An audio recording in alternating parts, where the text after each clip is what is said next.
vulnerability briefly. The second part, the due diligence obligations, and the third part, the due diligence obligations in climate change regime. The first part, the concept of radical vulnerability. I will not extend it because the presentation of the Professor Marta Torres-Schaub has been excellent. Only one precision for me, the vulnerability can be resolvable and radical. It's possible to resolve some consequence of this vulnerability, but in other cases, it's possible that it's more difficult to resolve the problems derived of the radical vulnerability.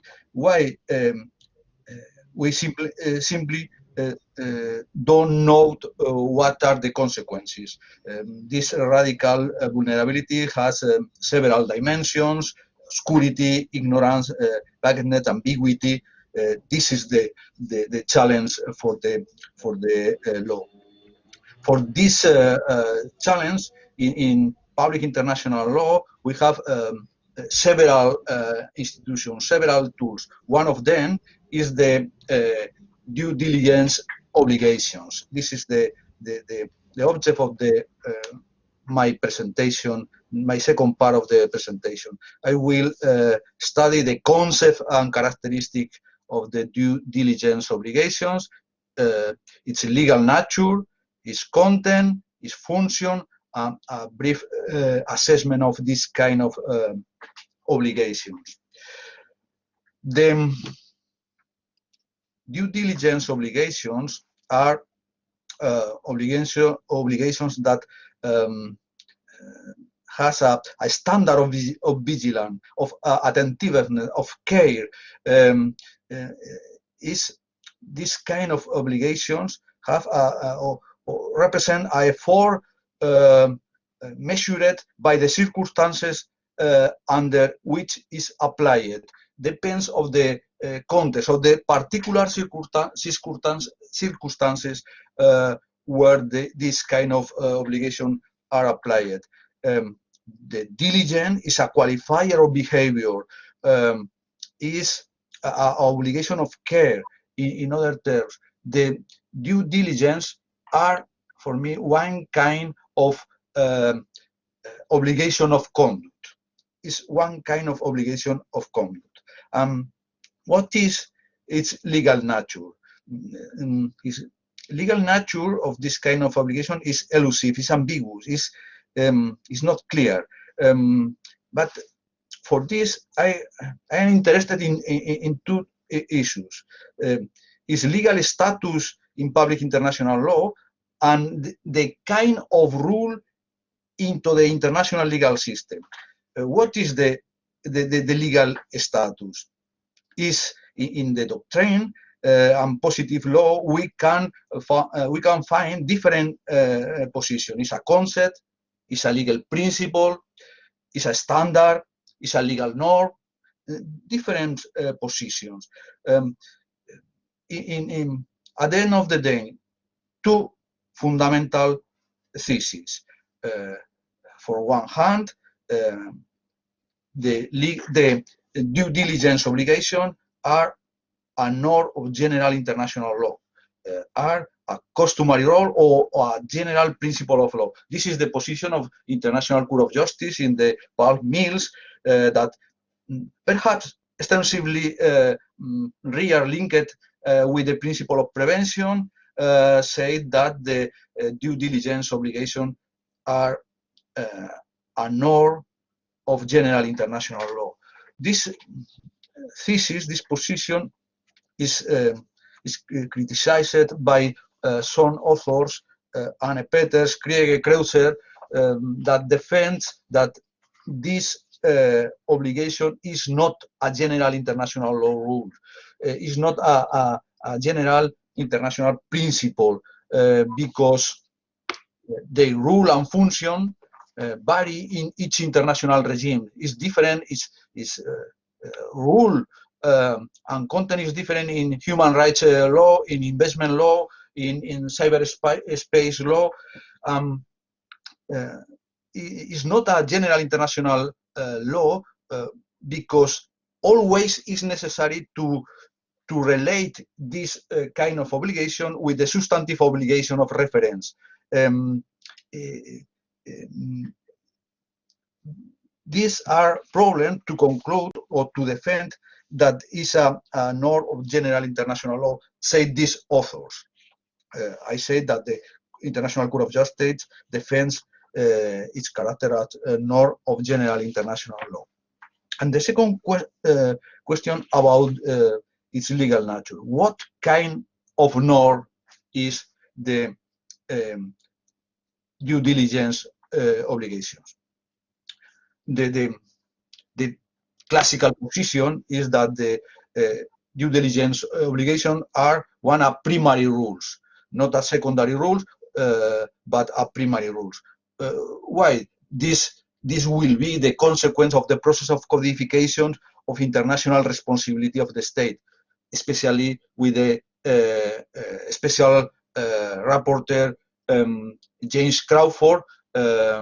The conclusion of these articles are that the due diligence is outside of the articles of international responsibility because the due diligence obligations are primary rules. But some authors, Mackenzie Gray and other authors, defend recently in one paper published now in the Leiden Journal of International Law in 2021, that the due diligence obligations can be a secondary norm, can be also a secondary norm, can complement and strengthen the norm on attribution of international wrongful act in international responsibility, especially in the articles 4 and 8, attribution to a state for the organs of the state or particulars, and especially in the case of complicity, Article 16. Article 16. It's possible that the limitation that has the actual rules of attribution of responsibility approved by the International Law Commission, is possible that this approach as a secondary rule of the due diligence will have some yield in the practice, especially relating to the acts of the non-state actors. And what is the content of these due diligence obligations? The content is difficult. It's difficult to define the content a priori. It's a variable concept. Depends of different regimes. Said the International Tribunal on the Law of the Sea in one advisory opinion. Its content is dependent on primary rules with which is linked. The content is the obligation to deploy adequate means to exercise the best possible efforts to obtain the best result possible. Is elusive, is difficult to precise the specific content from the practice, from the international practice about the due diligence. We can identify two broad categories of demand derivative of the due diligence. The first one, obligations in relation to the institutional capacity of the state.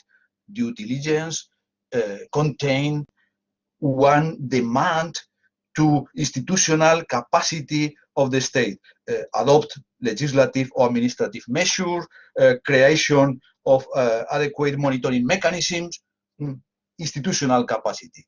One of the important part of the content of this obligation is this demand to institutional capacity of the state.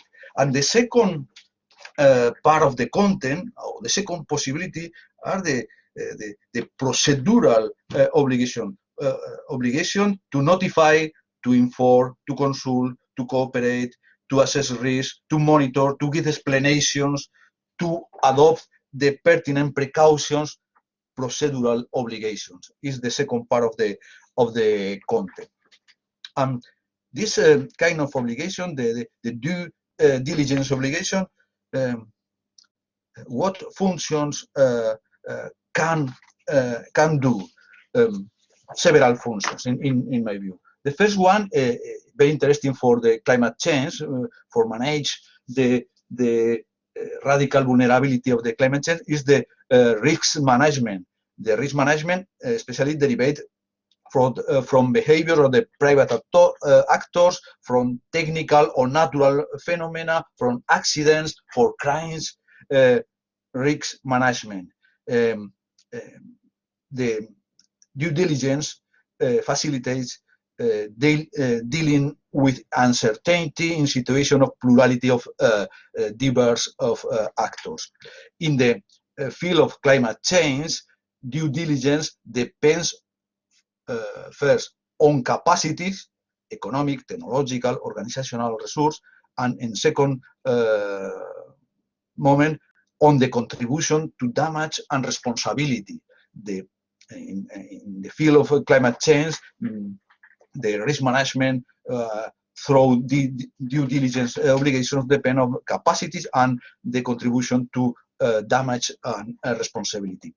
In other terms, the due diligence standard is flexible because allow ongoing adaptation of the assessment of risk. Due diligence also takes in account the variety of situation and capacity of the actors. This is very important. Take in account the variety, the diversity of situations and the diversity of capacity of the actors. The first function, to help to manage the risk derived of the climate change. Second function, to compensate the reduction of sovereign freedom. To compensate the reduction of sovereign freedom. I explain. The due diligence facilitates the lawmaking through constructive ambiguity. His content is elusive, not precise. This is a very good instrument to facilitate the lawmaking, but the price is that expand the leeway for the state to set political priority and national concern, to broad the leeway of the states. This is the price to the advantage, to facilitate the lawmaking through the constructive ambiguity. The third function, expand the accountability. It's possible that the diligence in relation with its content reduce the international responsibility, but expand the accountability, the obligation to explain, to inform, to give explanations. And the fourth and more general function is that stabilize the international order through proceduralization. The main contribution of due diligence obligation is the link with procedures. Help stimulates, facilitates, demands the construction of procedures.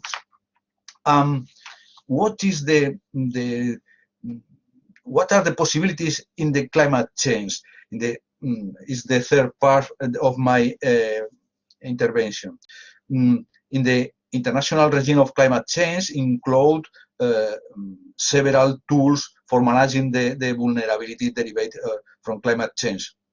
For example, the principle of precaution, prevention, differentiation, not only binary differentiation, but contextual differentiation, include also several kinds of norms, absolute, differential, contextual norm, and include also diversity of obligations result, especially the Kyoto Protocol, and obligation of conduct, in special the due diligence obligation. This is the case. The due diligence obligation is a tool that offers a great performance to management of radical vulnerability derived of the climate change. In the international climate change law, the due diligence depends on the specific treaty provisions from which it emerges.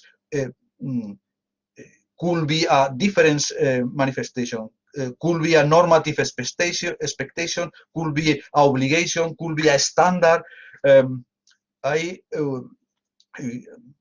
will identify some areas in which these due obligations operate and the factors that influence in the due diligence obligation. The first one, in which areas we can identify due diligence obligation? Mitigation, in the framework convention, especially Article 4.1, 4.2, especially in the Paris Agreement. In the Paris Agreement, I will simplify with the Article 4.2. I read: each party shall prepare, communicate, and maintain successively a national determined contribution that it intends to achieve. The last part of the paragraph: parties shall pursue domestic mitigation measures with the aim to achieve the objective of such contribution. Is obligation of conduct to prepare, communicate, maintain. Is obligation of due diligence, exercise best efforts to pursue domestic mitigation measure with the aim to achieve the objective of such contributions. One area, in other terms, mitigations. Second area where is possible identify due diligence obligations, adaptations. Paris Agreement, Article 7. Due diligence obligation to present national communication of in adaptations level. And third area in which is possible identify due diligence obligation, capacity building. Article 11. The capacity building should be country-driven, based on responsible national needs, should be an effective iterative process that is participatory, cross-cutting, and gender responsive. Is another example of due diligence obligation in the capacity building issue. What are the factors that influence the nature and extent of due diligence in this climate change regime? The first factor depends the due diligence, the compliance or no compliance of this due diligence obligation depends of the first one, objective, purpose, and goals of the climate change regime, the measure that help to achieve this objective. Second factor, the discretion permitted to parties in the climate change regime. Of course, this due diligence obligations permits a broad discretion for the state. This is the key value of this kind of obligations. Third factor, the differentiation in the climate change regime. The content of each due diligence obligation is not the same for each state, because depend of the kind of differentiation in the climate change regime. Fourth factor, the nature and degree of harm that will be suffered in absence of the due diligence, the contrafactual situation if don't exist this due diligence. And fifth and final factor, the expectation of good faith that generates in other members of the international regime. My conclusion. The due diligence obligation have advantages and disadvantages. This kind of obligations help to build agreements in a divided and heterogeneous international community, increase the accountability, give flexibility to a state, facilitates the lawmaking international community, of course, offers help to differentiation in climate change regime, but this kind of obligation has also disadvantages. For one hand, is a help to lawmaking, but undermine the capacity of the law to regulate the conduct of the subject, of the stakeholders. Undermine the capacity of the law to regulate the conduct. Why? Because it's a factor to weakening of the normative content of the rule.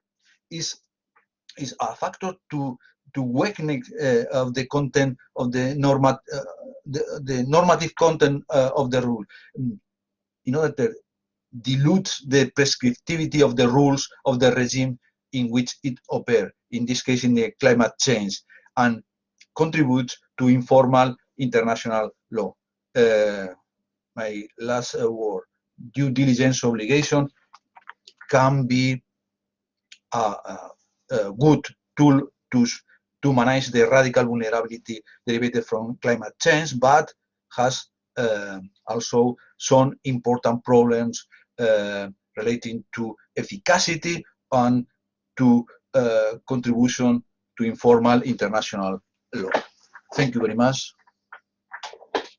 Thank you very much, Professor Rodrigo. Thank you very much for this very, very interesting presentation and pointing out about these functions of the due diligence obligations, and in particular, of course, to these problems concerning, I mean, the compliance of this obligation, and actually the advantages and disadvantages, which actually this effect of dilution, or I mean, having things much more diluted, it seems to happen in many areas of international law, and in particular when we're talking about this big difference between substantive, procedural, or primary and secondary rules. So let's come from here, from this general perspective about this such an important rule, to how can we just establish some principles from here.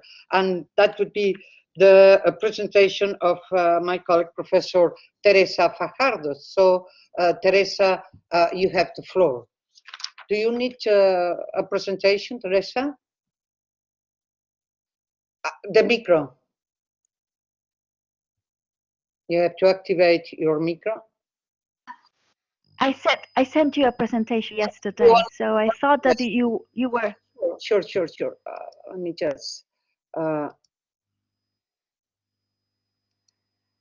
Okay, I'm sharing now the presentation. So I can move the slides. Yes, I think. You can yes. do it yourself, huh? If you want, you can do it yourself. That would be. Teresa, what happened? Teresa? No? Teresa? Yes. Yes. No. Yes. No? Yes or no? Yes, you can hear you. Yeah, we can hear you. Yeah. Yes. Thank you very much, Mar. First of all, I would like to start my presentation thanking you and Professor Bentiu for your invitation to participate in this very interesting seminar. I would like to evoke some images and associate some ideas to these images. After the severe frost in vineyards in France this week, I remember the book by Ulrich Beck, The Metamorphosis of the World, where he considered that climate change could move the winery industry from France to Northern Europe and then to China and Asian countries because of the climate change. Science has long addressed the issue of vulnerability to climate change. The IPBES and the IPCC reports have shown that climate change poses a growing threat to native species and ecosystems across the globe in very different conditions. My favorite part of the world is the mountains of Granada, my city. And I'm sure you all have a favorite part of the world, and I urge you to change the way you look at it in the light of the vulnerability of biodiversity to climate change. And I could also ask you if you have an iconic species that you are particularly fond of. So I would like to give you a definition of vulnerability from the point of view of biodiversity. Biodiversity is especially affected by climate change. So vulnerability is the degree to which a system is susceptible to and unable to cope with adverse effects of climate change, including variability and extremes. Vulnerability is a function of character, magnitude and rate of climate change and variation to which a system or a species is exposed, its sensibility and its adapted capacity. The European Commission, in its biodiversity strategy, made some ideas very, very clear, and I would like just to share with you some of these ideas. The biodiversity crisis and the climate crisis are intrinsically linked. Climate change accelerates the destruction of the natural world through droughts, flooding, wildfires, while the loss and unsustainable use of nature are in turn key drivers of climate change. But like the European Commission has put it, the crises are linked, so are the solutions. Nature is vital for fighting against climate change. So we have to take into account that nature regulates climate, and we need nature-based solutions.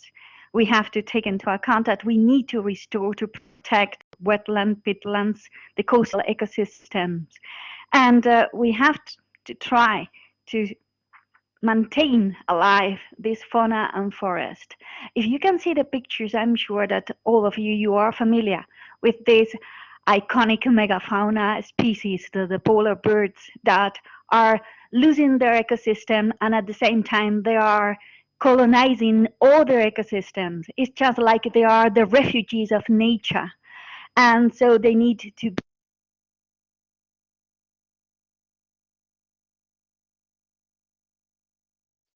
Teresa, perdón, Teresa, no te oímos. We can hear you. Something happened. Sorry, I was just mentioning that in this particular case, I was pointing out the fact that in the case of the polar bears, these iconic megafauna species, they are losing their ecosystem. They are refugees. They have to be relocated in other ecosystems, but at the same time, they are having an important impact in other species because they are losing their prey. Now they are eating the eggs of birds, and these birds are becoming at risk because of all these changes that have been triggered by climate change. In the case of forest, you can see here a picture of a laurel forest of the Canary Island. And again, we are thinking about how affected. Teresa, te hemos vuelto a perder. I think it's your micro or something like that. Teresa. Ahora. Yes. Sorry, I think cuando te mueves. ¿Me oyes bien sin micro? Sí. ¿Se oye bien sin micro? lo voy a quitar porque de esa manera para mí también es más fácil. Sí, oye mejor.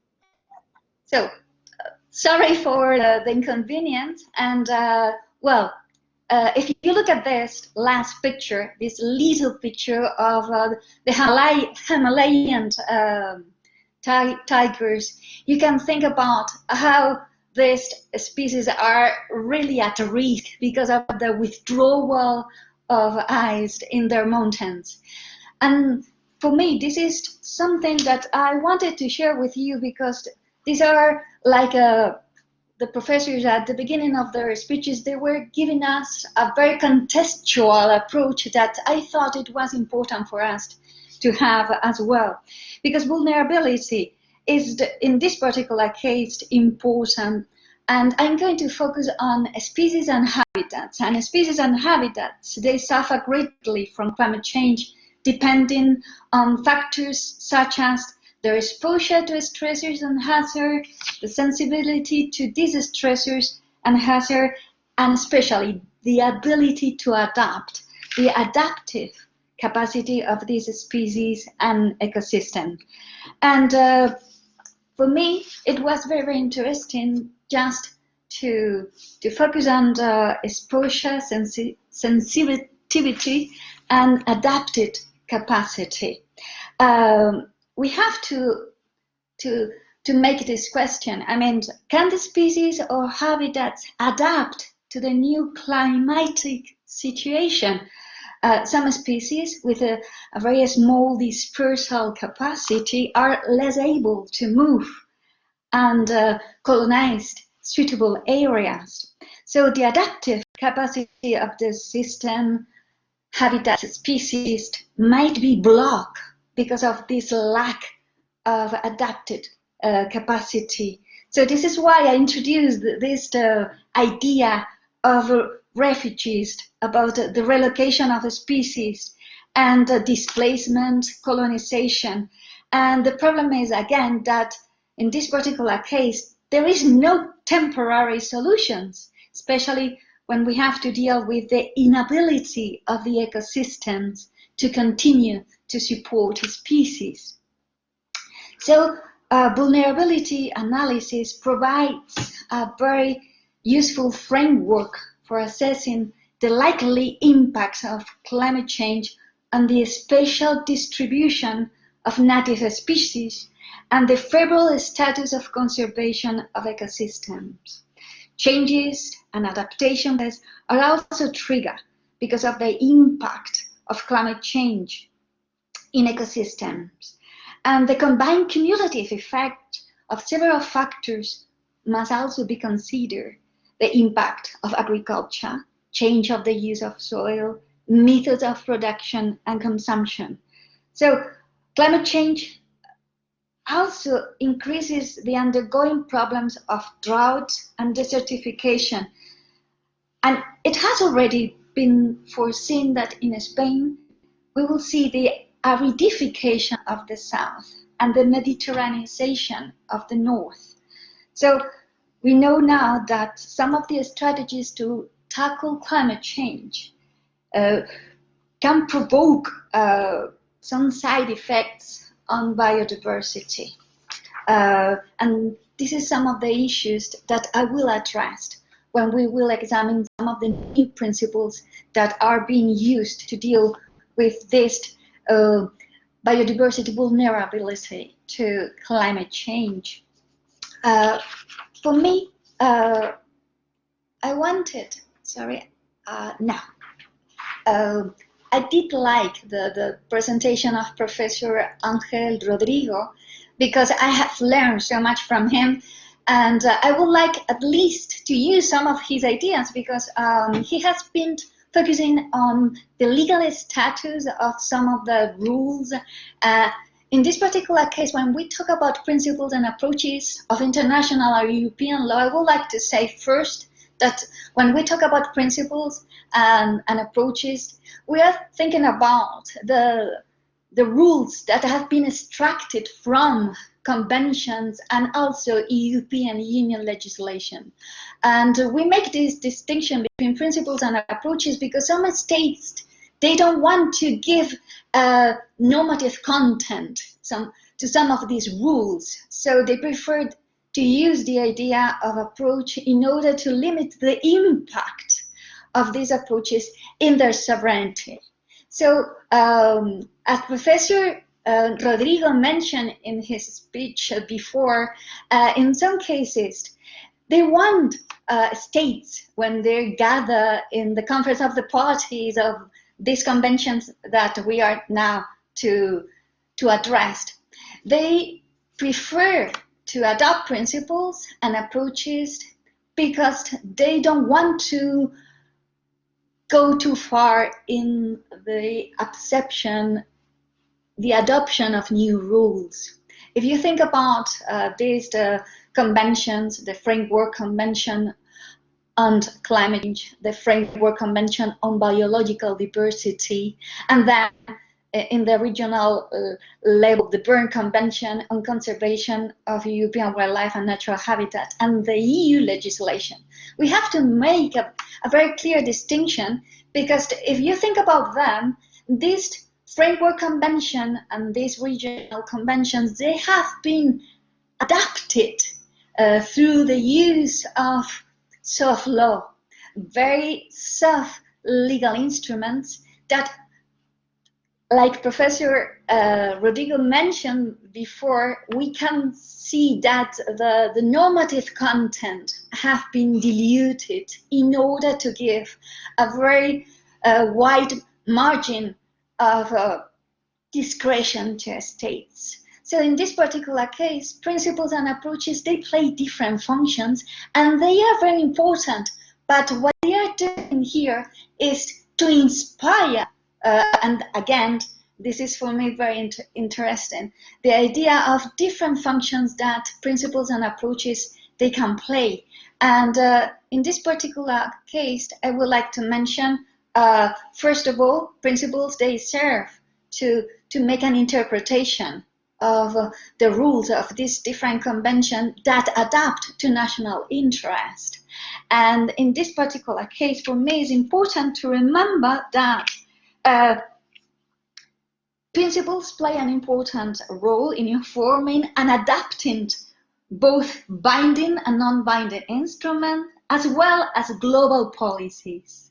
And this is a major point, because you will see that in some cases, when we are talking about how climate change can be faced or can be tackled when we are dealing with biodiversity vulnerability, we have to think about policies, not new conventions or new rules. We have to think about measures that have been adopted by the Conference of the Parties to adapt this convention. And in this particular case, this exercise of adaptation of convention, for me, is very interesting from different points of view. In the case of the Berne Convention, their experts, they pointed out something very important, is the fact that these treaties governing the designation of protected areas, like in the case of the Berne Convention or the Habitat Directives, in the case of the European Union, these legal instruments, they were drafted at a time when society had not fully understood that the climate was changing at an unprecedented rate. So existing European and national legislation, they need to be adapted. And this is very, very important from my point of view. So principles are important because they inform the way states must apply and comply with their obligation at the national level.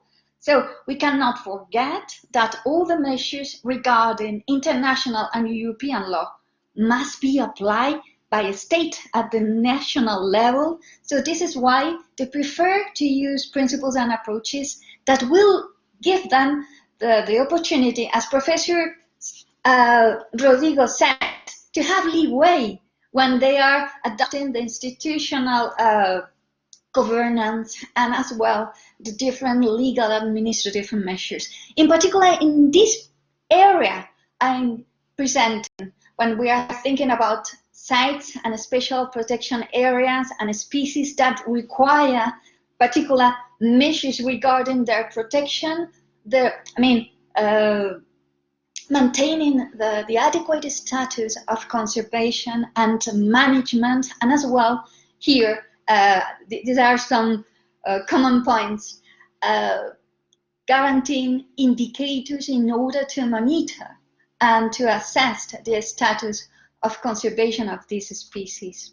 So principles here play a major role, and again, using the same classification of Professor Rodrigo, we have to make this distinction between substantive principles and procedural principles.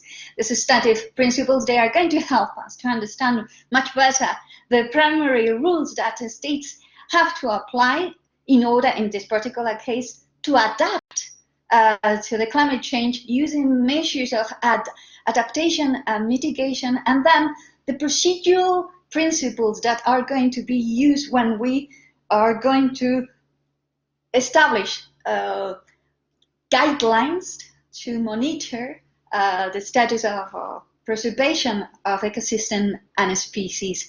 That, in this particular case, the principles of sustainability, the principle of the ecosystemic principle or the ecosystemic approach, they are so important in order to introduce these measures to try to face the vulnerability of biodiversity.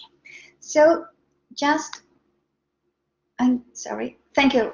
I'm going to introduce some ideas related with vulnerability, biodiversity, and how this concept of biodiversity vulnerability have been introduced in the different conventions, and especially in their work agendas and the recommendations and resolutions that have been adopted by their Conference of the Parties.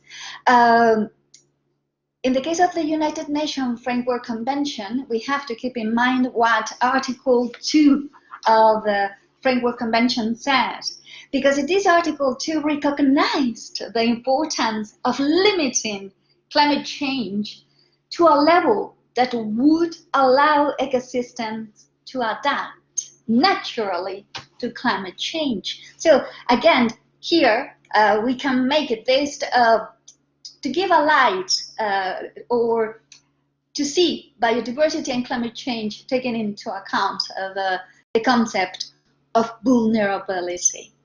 Again, the idea of keeping temperature at a certain level.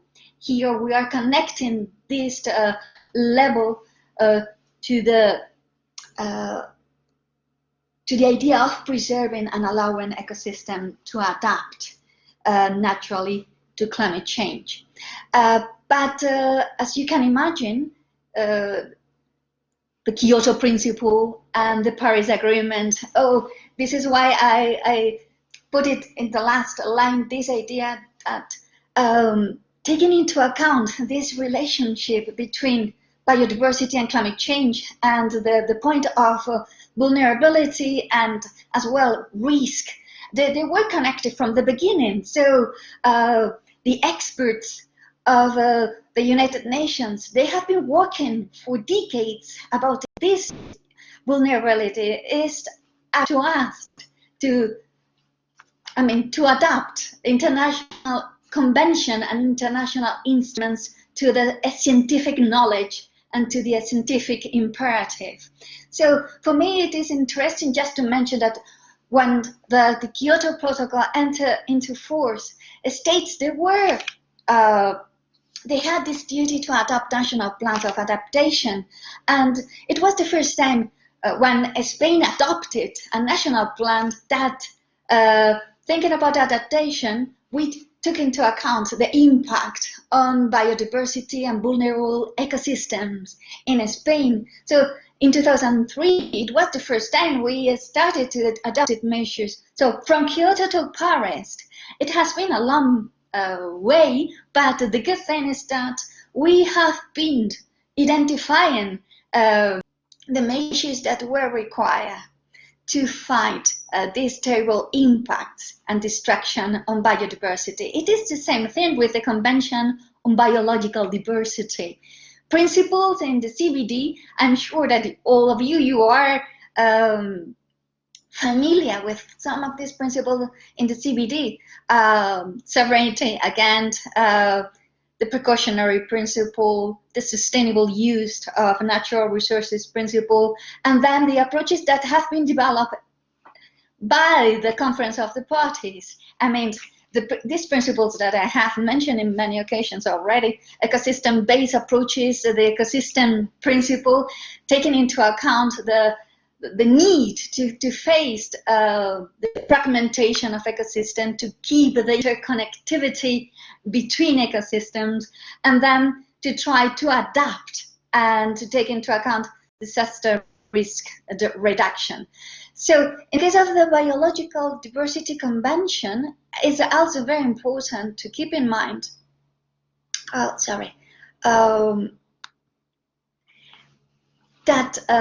the Conference of the Parties adopted guidelines. And these voluntary guidelines for the design and effective implementation of its ecosystem-based approaches, they have been improved through the years. And in particular, for me, it's quite interesting just to realize that the measures started to be adopted 2 decades ago. The new voluntary guidelines have been adopted just 1 year ago, and at the same time, measures were adopted at the regional level. So in the case of Europe, we have the Berne Convention, and in this particular case, you will see that they prefer adopting approaches instead of principles. So in the Berne Convention, again, taking into account that what they are trying to adapt are ecosystems and species to the new conditions brought about by climate change, they have been focusing on adapted management approach. And this is very important from different points of view, because first of all, what they have done is to raise awareness about the changes that are taking place. And this is very important because sometimes we forget that we have a very privileged position in Europe, and we have a duty to share our knowledge with those countries that have fewer resources and a lack of knowledge and a lack of economic resources to fight against these important challenges. So this is something that the Berne Convention have done.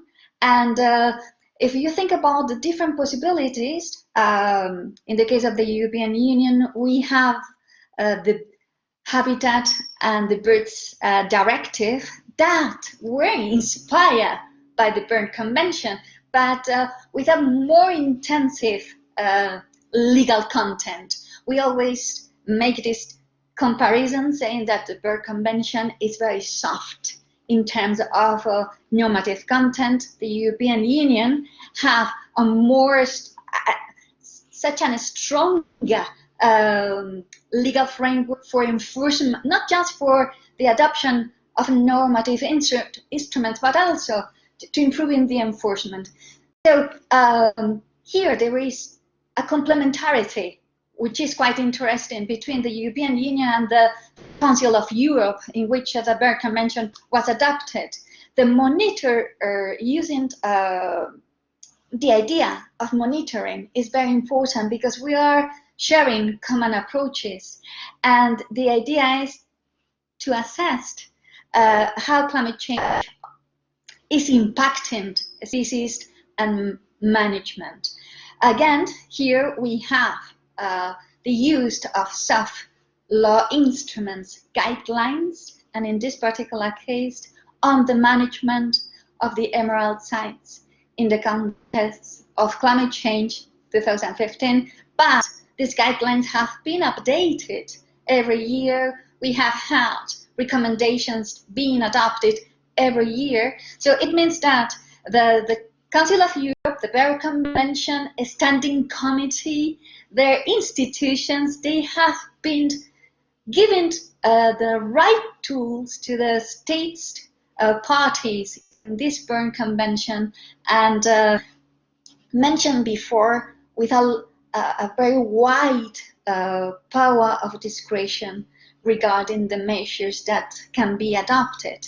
But again, I will mention later that despite this wide power of discretion adopting measures and enforcing them, the Berne Convention has received some compliant forms and files coming from NGOs worried about the impact that some of the measures have had.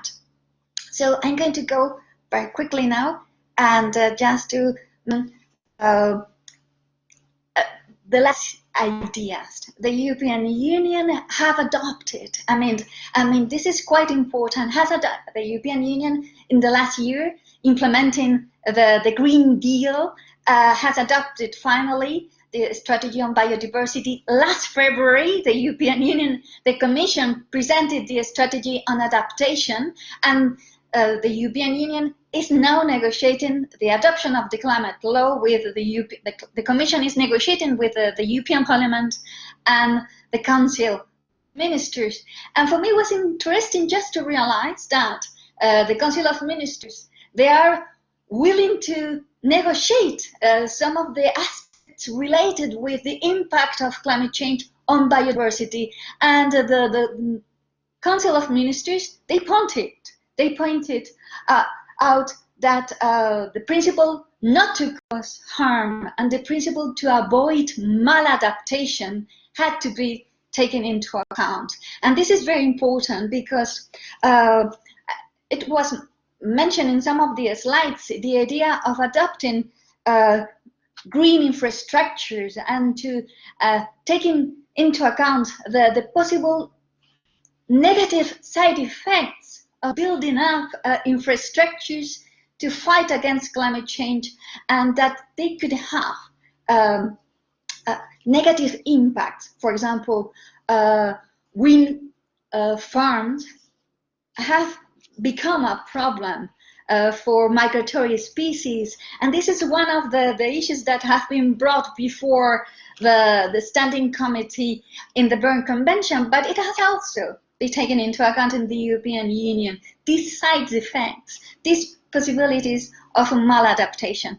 And last but not least, I would like just to mention that the European Union has been preparing these guidelines. They have helped to inform the Natura 2000 areas of protection. They have helped site managers and policymakers.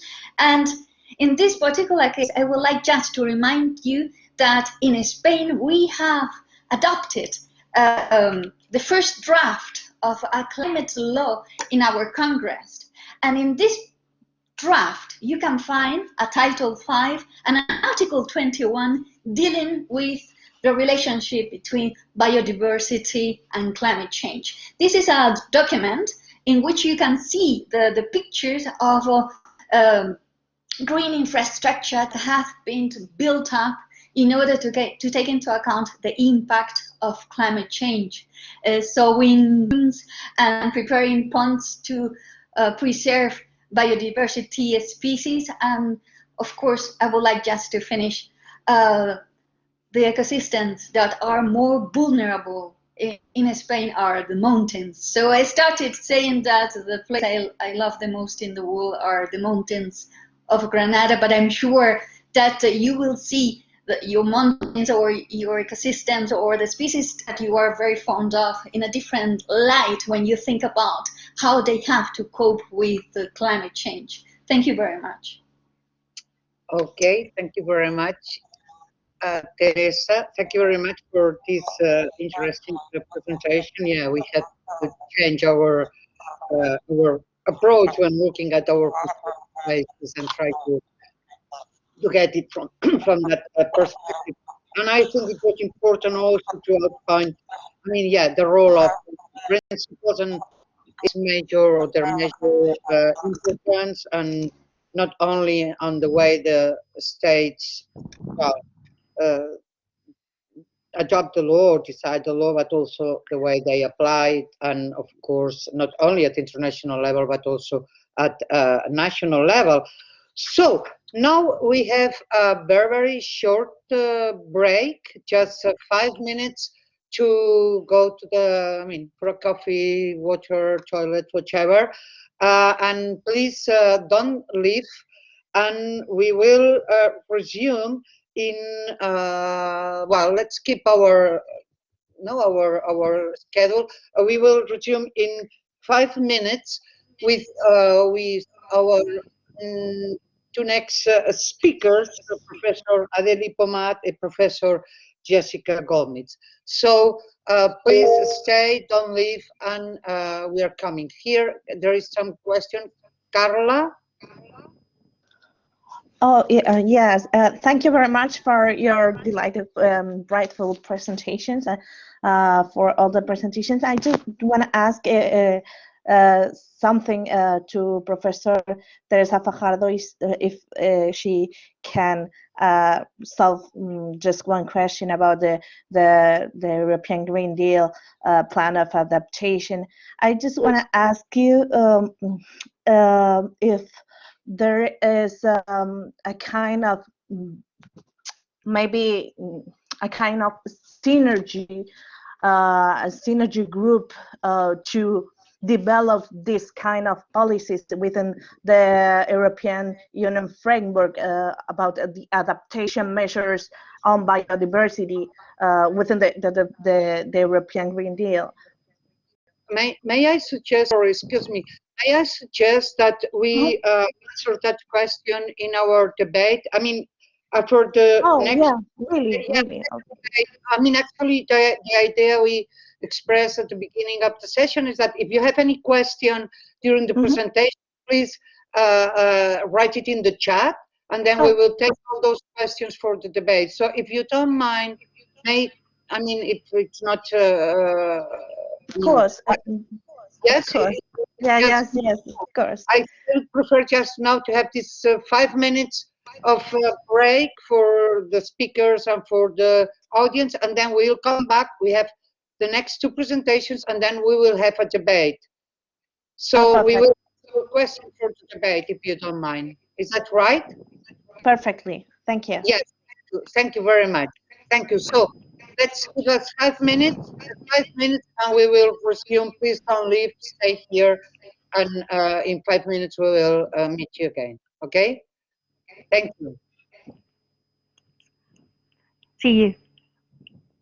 And thanks for the question.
Okay.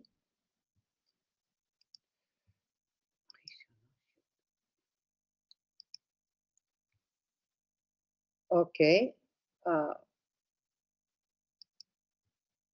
Hello again. Hello again. Okay, okay. Hi. Okay.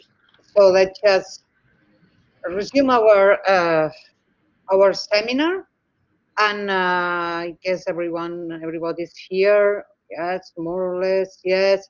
So I will just resume with the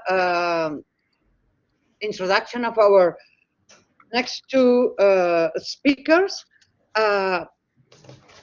First of all, I will give the floor to Professor Adélie Pomade. She will present on the vulnerability of marine protected areas to overfrequentation. Professor Pomade is a senior lecturer in law, a maître de conférence at the Université de Bretagne Occidentale. She's also a member of the laboratory Aménagement d'usage des ressources et des espaces marins et littoraux.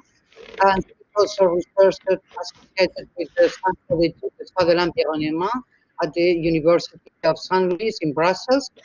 And of course, her main areas of research are, well, so many, but some of the most important ones: biodiversity, ecosystemic services, environmental law, and many, many others on which he has published extensively. So thank you very much, Adélie, for sharing this seminar with us.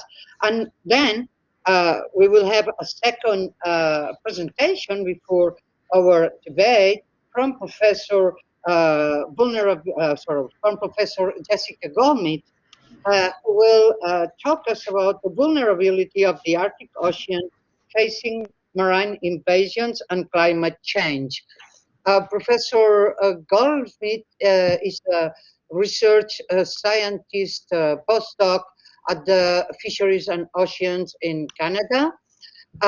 She has been involved or still is involved with the Institut Maurice Lamontagne and the Arctic Research Division, also of the Canada government, and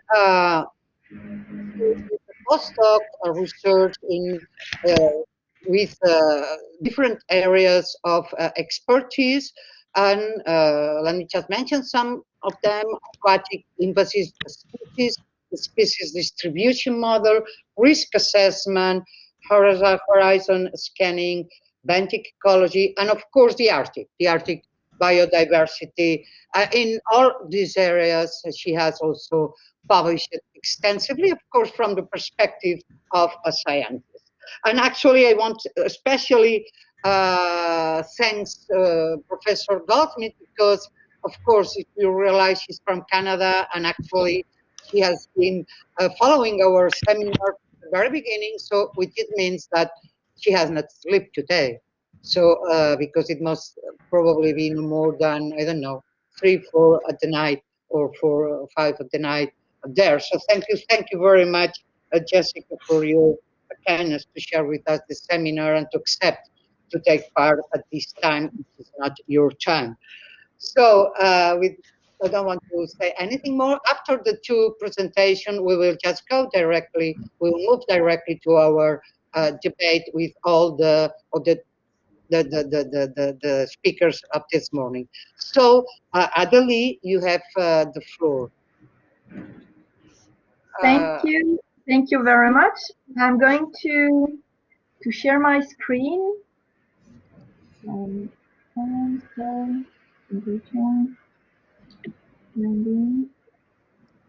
the big one. One screen. Oh, we did it last day. I think it will be okay. Are you sharing your screen, or? Yeah. Is it okay now? Yes. Yeah. Okay, perfect. So, yeah, you are. So thank you very much. I would like to thank you, Professor Marc Campins and Mrs. Ramar, to share some reflection on several challenges facing marine protected areas in a context of climate change. So, nautical frequentation refers to sports or leisure activities practiced with family or friends underwater or afloat, such as boating, diving, and so on. Its development has accelerated in recent years with a diversification of the activities to which it relates. For example, kayak, sailing, motorboating, snorkeling, and so on. And this increases each year. In this context, the climate issue deals with two aspects. Firstly, the increase of frequentation is often linked to climate evolution. Some regions can become more attractive because of good climate. In some French areas, this leads to over-frequentation that impacts on biodiversity and ecosystem. For that reason, the legislator is currently working to better size this notion of over-frequentation. Secondly, the climate change weakens marine ecosystems, for instance, by provoking water warming. Combined with anthropogenic pressure made by frequentation and overfrequentation, this can lead to the irreversible destruction of marine biodiversity. Anthropogenic pressure directly affects the functioning of marine ecosystems.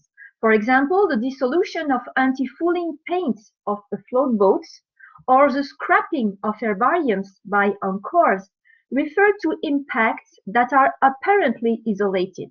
However, the cumulative effects contribute to the destruction of habitats and degradation of water quality.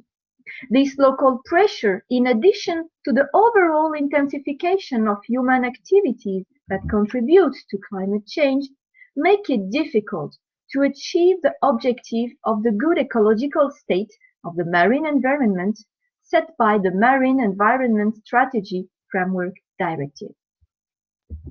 These constitute a strong issue for marine protected areas. A marine protected area, as I am going to call MPA, is an area in which a long-term conservation objective is defined. To achieve this objective, a number of management measures and legal rules are implemented through concrete actions. However, the conservation objective is not exclusive to other objectives, such as the use and sustainable exploitation of marine resources, economic and social development.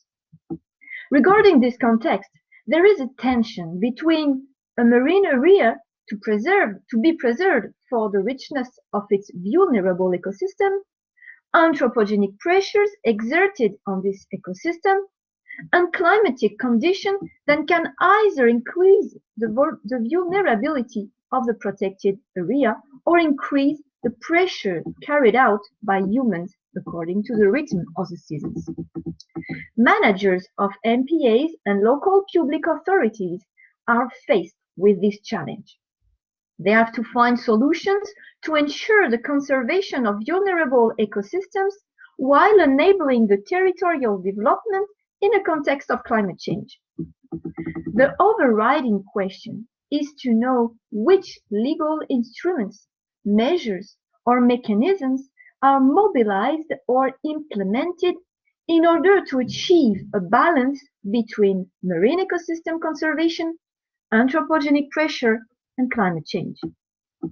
There is a range of legal instruments that enable the conservation of ecosystems within MPAs, depending on the vulnerability of the ecosystems and the objective of economic and social development, including frequentation and overfrequentation. I will develop these elements in the first part. Furthermore, these legal instruments should be considered under a global approach that governs the management of MPA, a place for actors to discuss and share needs and points of view. I will talk about this aspect in a second part. So let's see some French legal instruments applied to MPAs. There are different approaches and limitations. During the last 15 years, the French government developed a structure to enforce marine protection. Today, the French Biodiversity Office, OFB, is in charge, directly or indirectly, of the whole 546 MPAs. Then, the Article 344 of the French Environmental Code details the 6 categories of MPAs. And after a reform in 2016, the French environmental law also recognized other kinds of MPAs as fishery conservation areas, for instance. But I'm not going to deep into the details. All this high range of legal categories implies different measures and practical solutions to ensure biodiversity conservation in a context of anthropogenic pressure. I'm just going to take two examples to develop 2 tools dealing with voluntary approaches. The first example is good practices guides proposed by marine natural parks. Marine natural parks can propose restriction to activities through voluntary agreements with users or local actors. So the park cannot design binding legal rules, but encourages good practices. For example, in Iroise Marine Natural Park, there are good practices guide that deals with anchoring when you are a sailor. The second example is a charter written in a national park.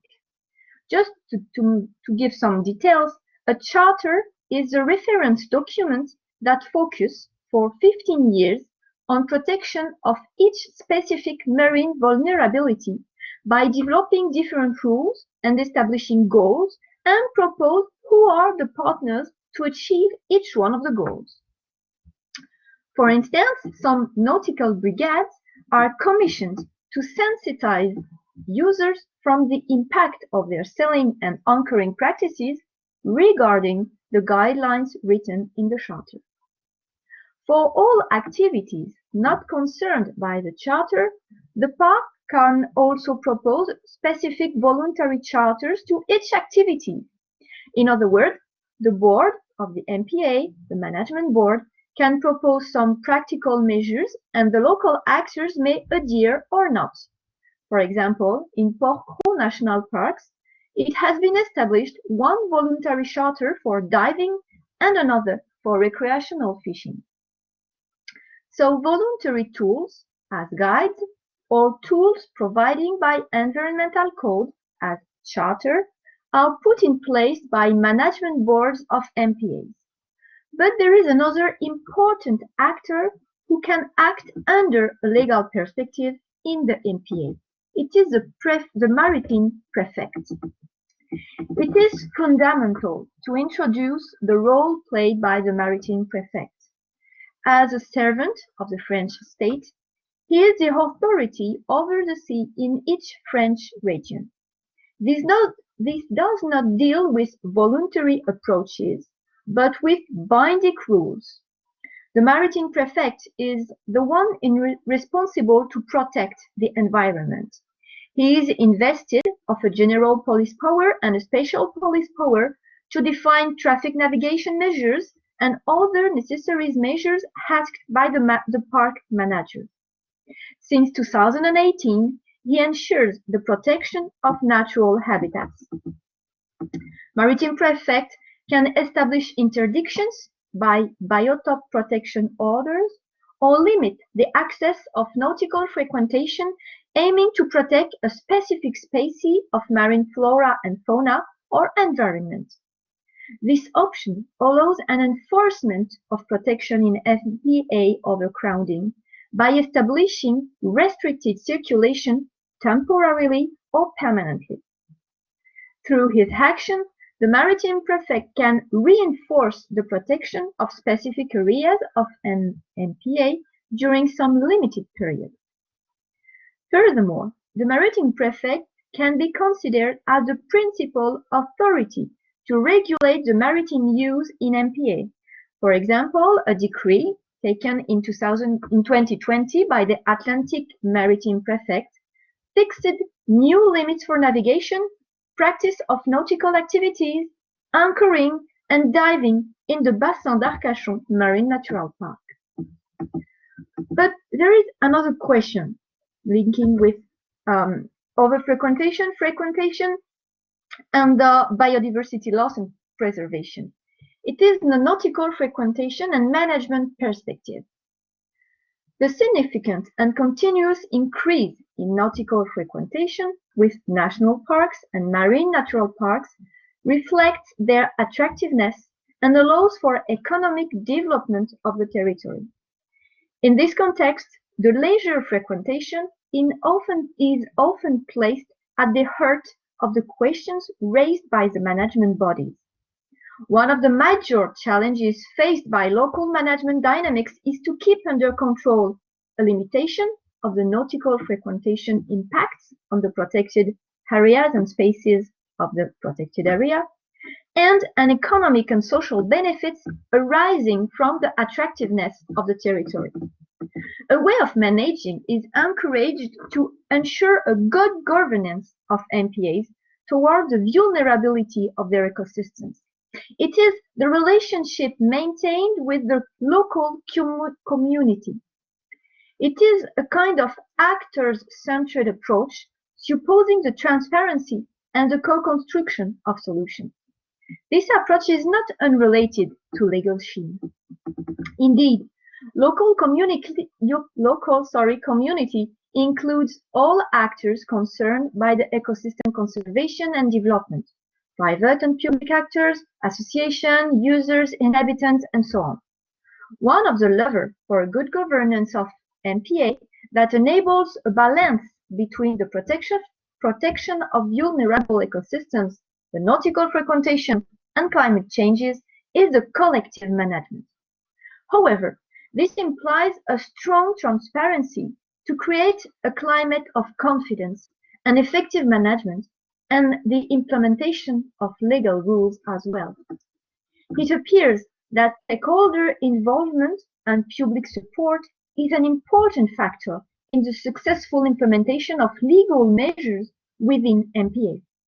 It is a significant issue because the non-compliance with the legislative framework or the regulatory framework of an MPA is often intrinsically linked to the misunderstanding of what found the legal regulations.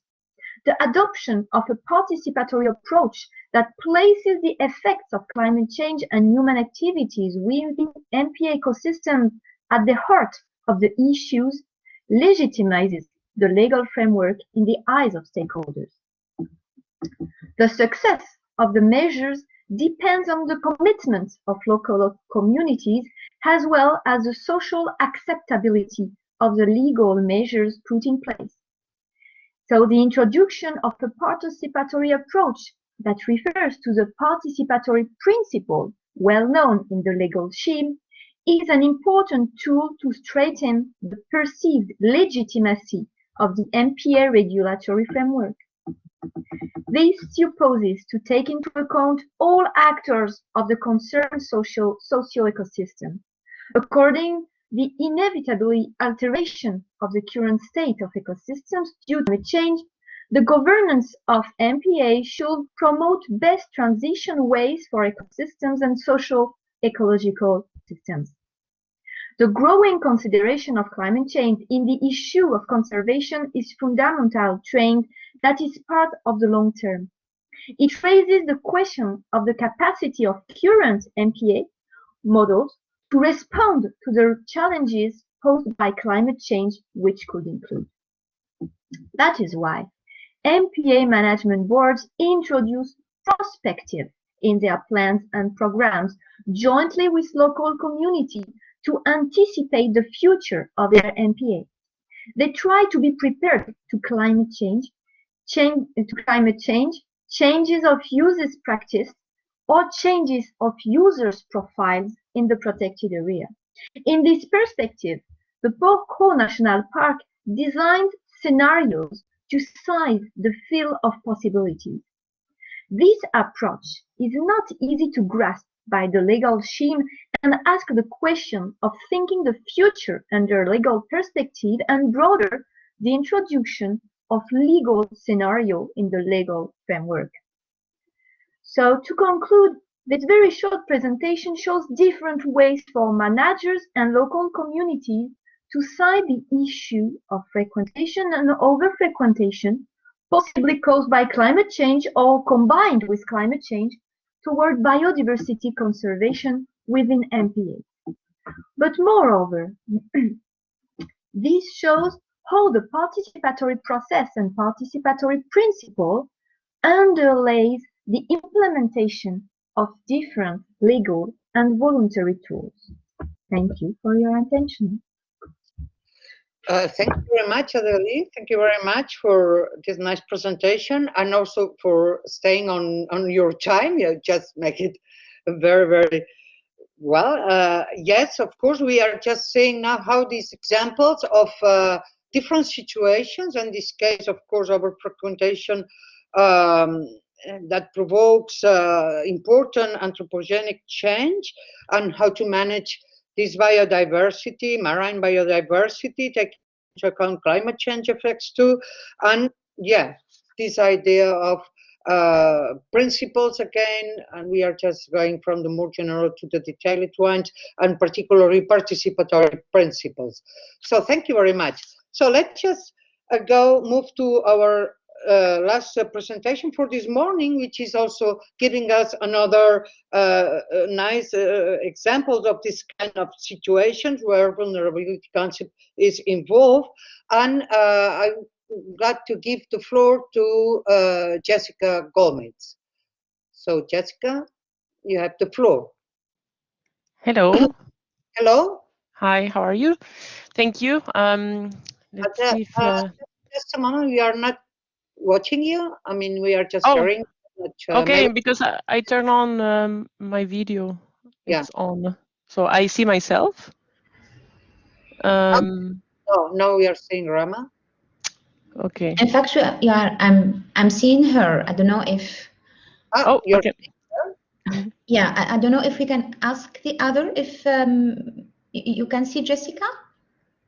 Yes, no. Yes, we can see Jessica. Yeah, then it's me. So don't worry. Just me. Let me just. Okay, that was probably I had in the wrong. Well, I don't know why. Well, just go on, please. Okay. Please. I will try to share my screen. Do you see my slides? Not yet. There. Oops. Okay. What's happened? Do you see it's flashing? Flashing. I don't know why. Okay, I will stop. Stop sharing. Stop sharing and Let's try again.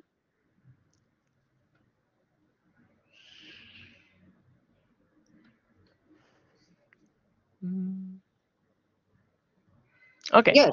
It's better. Yeah. Yes. Now it is okay. Thank you. Okay. Let's.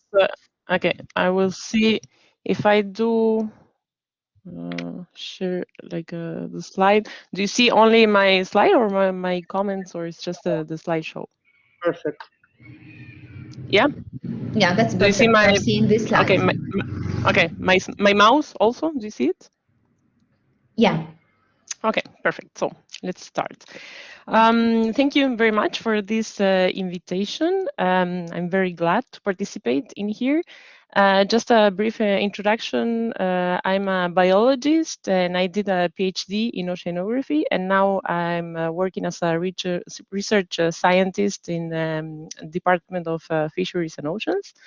And I have been working in the last 10 years in the Arctic environment, looking at invasive species and climate change. So today I will just want to show you a summary of how all these things are the state of the climate change and invasive species in the Arctic, and some of the results of my research. First, also, I just want to acknowledge my co-authors, which they're mainly based here in Canada, also in the Department of Fisheries and Oceans and the University of Laval. And yes, there's some Rob Schlegel that is in France now, and Bruce Stewart that is in he has his own company, the Arctic Biological Consultants in Winnipeg. So this is a map of the Arctic, and I just want to do like a brief summary of how important this ecosystem is for the world. So the Arctic, it's what is considered everything that is land north of the tree line, what is normally between 10 and less than 10 and 12 degrees during the summer, the temperatures during the summer. The land of the Arctic ecosystem is 7 million square kilometers. It's almost 5% of the land surface of Earth. And what it's about the water is 10 million square kilometers. So it's a huge ecosystem. This, the marine ecosystem also comprises like around 5,000 animals, 2,000 algae, and tens of thousands of microbes. So the Arctic Ocean itself, it's 5% of the Earth's surface, and it's 35% of the coast of the world. So as I said, it's really huge. And we know that there are changes that are happening in the Arctic, and it's not that only affects the Arctic, it affects directly and indirectly all the other ecosystems. And at the moment, the Arctic is warming 3 times faster than global rate. So just for you to have an idea, you have in this graph what is the sea ice extent. So it's the extent in million of square kilometers in this axis, and the date, so during all the year from January to December.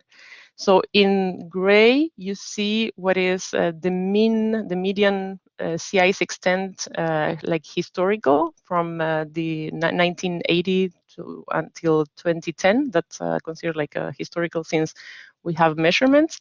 And in red, it's what it has been the minimum record of the sea ice extent in 2012. And in blue, it is the trend as it is right now during this year. So we're going below this. We will see what happens during this summer. And for you to have an idea of this extent in spatially, how it looks like, in orange, this is the historical extent, the median. And what you have in white is the minimum as it was recorded in 2012. So you can see that there is a big difference between the sea ice extension and the changes that is going through. So why is important this Arctic ecosystem, and what can happen if this ice decreases? Is with this global warming, this can make the Arctic Ocean can be like a corridor for shipping traffic. So in the left, you have what is the traffic, the shipping traffic as it is now, normally how it behaves, and in your right side, you have how it's projected with the summer free ice. With free ice during summer times, how it is projected into the future. So ships could just go through the Arctic Ocean, and all this bring changes and can affect in different aspects. So from resource exploitation, increased tourism and commercial fishing, and all the invasive species, and port development, and shipping. So the Arctic vulnerability, like the definition of vulnerable, is what is exposed to the possibility of being attacked or harmed. And to be vulnerable means to put ourselves, in this case, the ecosystem, in a position that could potentially be hurt. So I just found this image that I found it very illustrative of this situation. So let's say that the Arctic marine ecosystem is like this balloon that you're looking there, and all the harms, potential harms that this is facing is related to climate change and all this ship increase and resource expansion, and all this can bring a lot of changes in the ecosystem. But what we will be concentrated now is in the arrival of potential invasive species. So this presentation will be it's organized according to try to understand these 5 different questions, the 5 whys, W's. So it is the what, why, who, where, and then. So let's start with the what and why. The concepts and perception of non-indigenous species is different according to who is defining it. So you will see different terminologies for non-indigenous species: invaders, invasive, immigrant, exotic.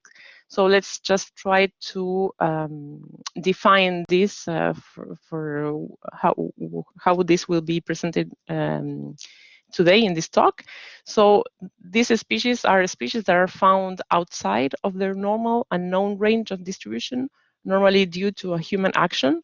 And non-indigenous species are the species that without an impact in the ecosystem, and they become invasive when there is an impact known in the ecosystem.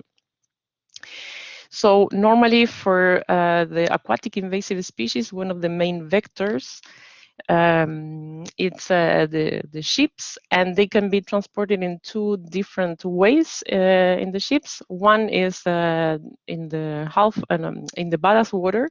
So ballast water it's the water that is in tanks to provide stability during the voyage.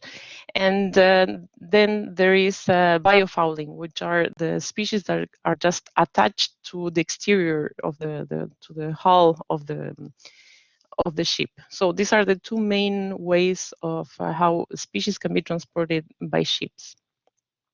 So these introductions of the species can bring ecological and socio-economic impacts, and it can affect the biodiversity, habitats, biotic interactions, shipping, tourism, aquaculture, fisheries, and diving. It's huge, all the type of impacts. It's also huge the amount of money that all this costs. So this is a very recent publication where they see not only marine or aquatic invasive species, they talk about all invasive species at a worldwide scale. And these authors, they have calculated that there is an annual cost of 26.8 billion American dollars that all just having invasive species cost. So this is huge. And there's another publication that they just ranked the countries with the highest number of recorded invasive species, and you will see here with the warm colors are the ones that have the highest numbers. And in the top 10 list of these countries, you see it here in the table, and you have Canada is on the number 10th. So I will be presenting some cases about Canada because that's where I presently base my work. So for all this list of invasive species, there are arthropods and marine organisms that are the dominant organisms for unintentional introductions. So a lot of percentage of these introduced species are marine organisms. So who are these ones? Particularly for the Arctic ecosystem, most of the marine introduced species are benthic. So benthic means all the species and organisms that live on the seafloor. They are called benthos. So these are just like crabs or algae, everything that is related to the seafloor, even if it is in the coast or it is in deep waters. These are the main marine organisms that are known to be introduced. At the scale of the Arctic, compared to temperate and tropical regions, it's not a lot compared to these other ecosystems, but considering that the complete ecosystem is very not well known, and that is this vulnerable, like every species that does not belong there can cause a harm, and something that we can't actually measure. So at an Arctic scale, there has been accounted 54 introduction events, which correspond to 34 unique species. These are non-invasive species, non-native species, so we don't know if they cause harm. And the vectors for these regions, mainly they're vessels, some are natural spread, and a few aquaculture activities. So who are these species? Which are there? There's one of the most known introductions in an Arctic environment is the red king crab, that it has been introduced in Russia and Norway in the 60s, and it was an intentional introduction to produce a fishery resource. So they introduced it there, and then yeah, it's really well adapted, and now there's a fishery about that, about this organism, but it doesn't belong there. So there are others, like a snow crab in the Barents Sea that has been introduced in 2005. There are Japanese skeleton shrimp in Alaska. There's some ascidians in Alaska as well in 2010. The rock crab has been found in Iceland in 2014. And another crab in Chakchi Sea. So you will see that most of them, they're crabs or crustaceans, as they are called. So what happens, especially in the Canadian Arctic? Canada itself has the longest coastline in the world, and 10% of this is most situated in Arctic waters. 10% of all the coastal waters is in the Canadian Arctic waters. It's almost 2 million square kilometers, so it is really, really big.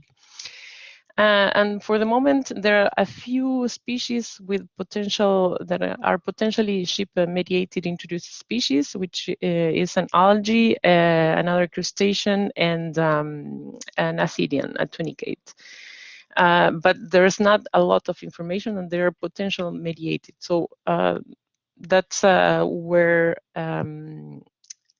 some of my work tried to answer these questions, like how many, if there are species, try to detect them near ports. And so we have been doing some sampling in, these are the main ports in the Canadian Arctic, and this is a potential port that will be built soon if it is approved.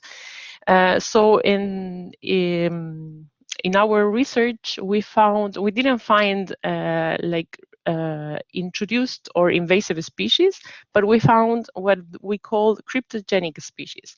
These species are species that we don't know, we're not sure, are they invasive or they are native? Are they non-native?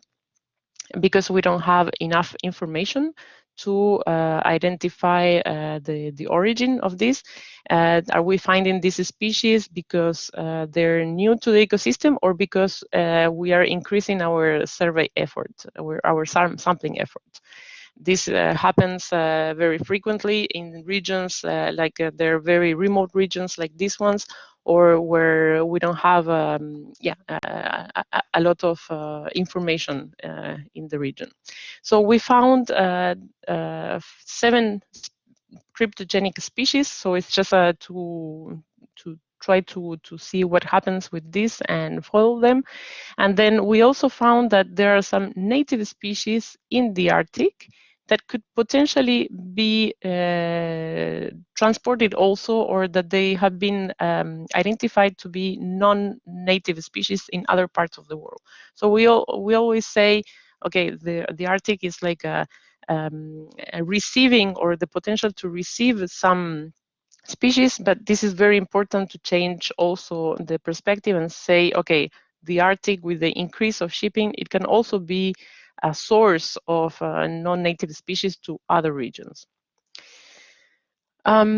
So this goes also with other work that we have done recently, which is a protocol for ranking high-risk species. I won't go into detail into this, but it's just a protocol that has 17 questions that you need to answer with the literature about each species, and it relates the likelihood of invasion and the likelihood of impact.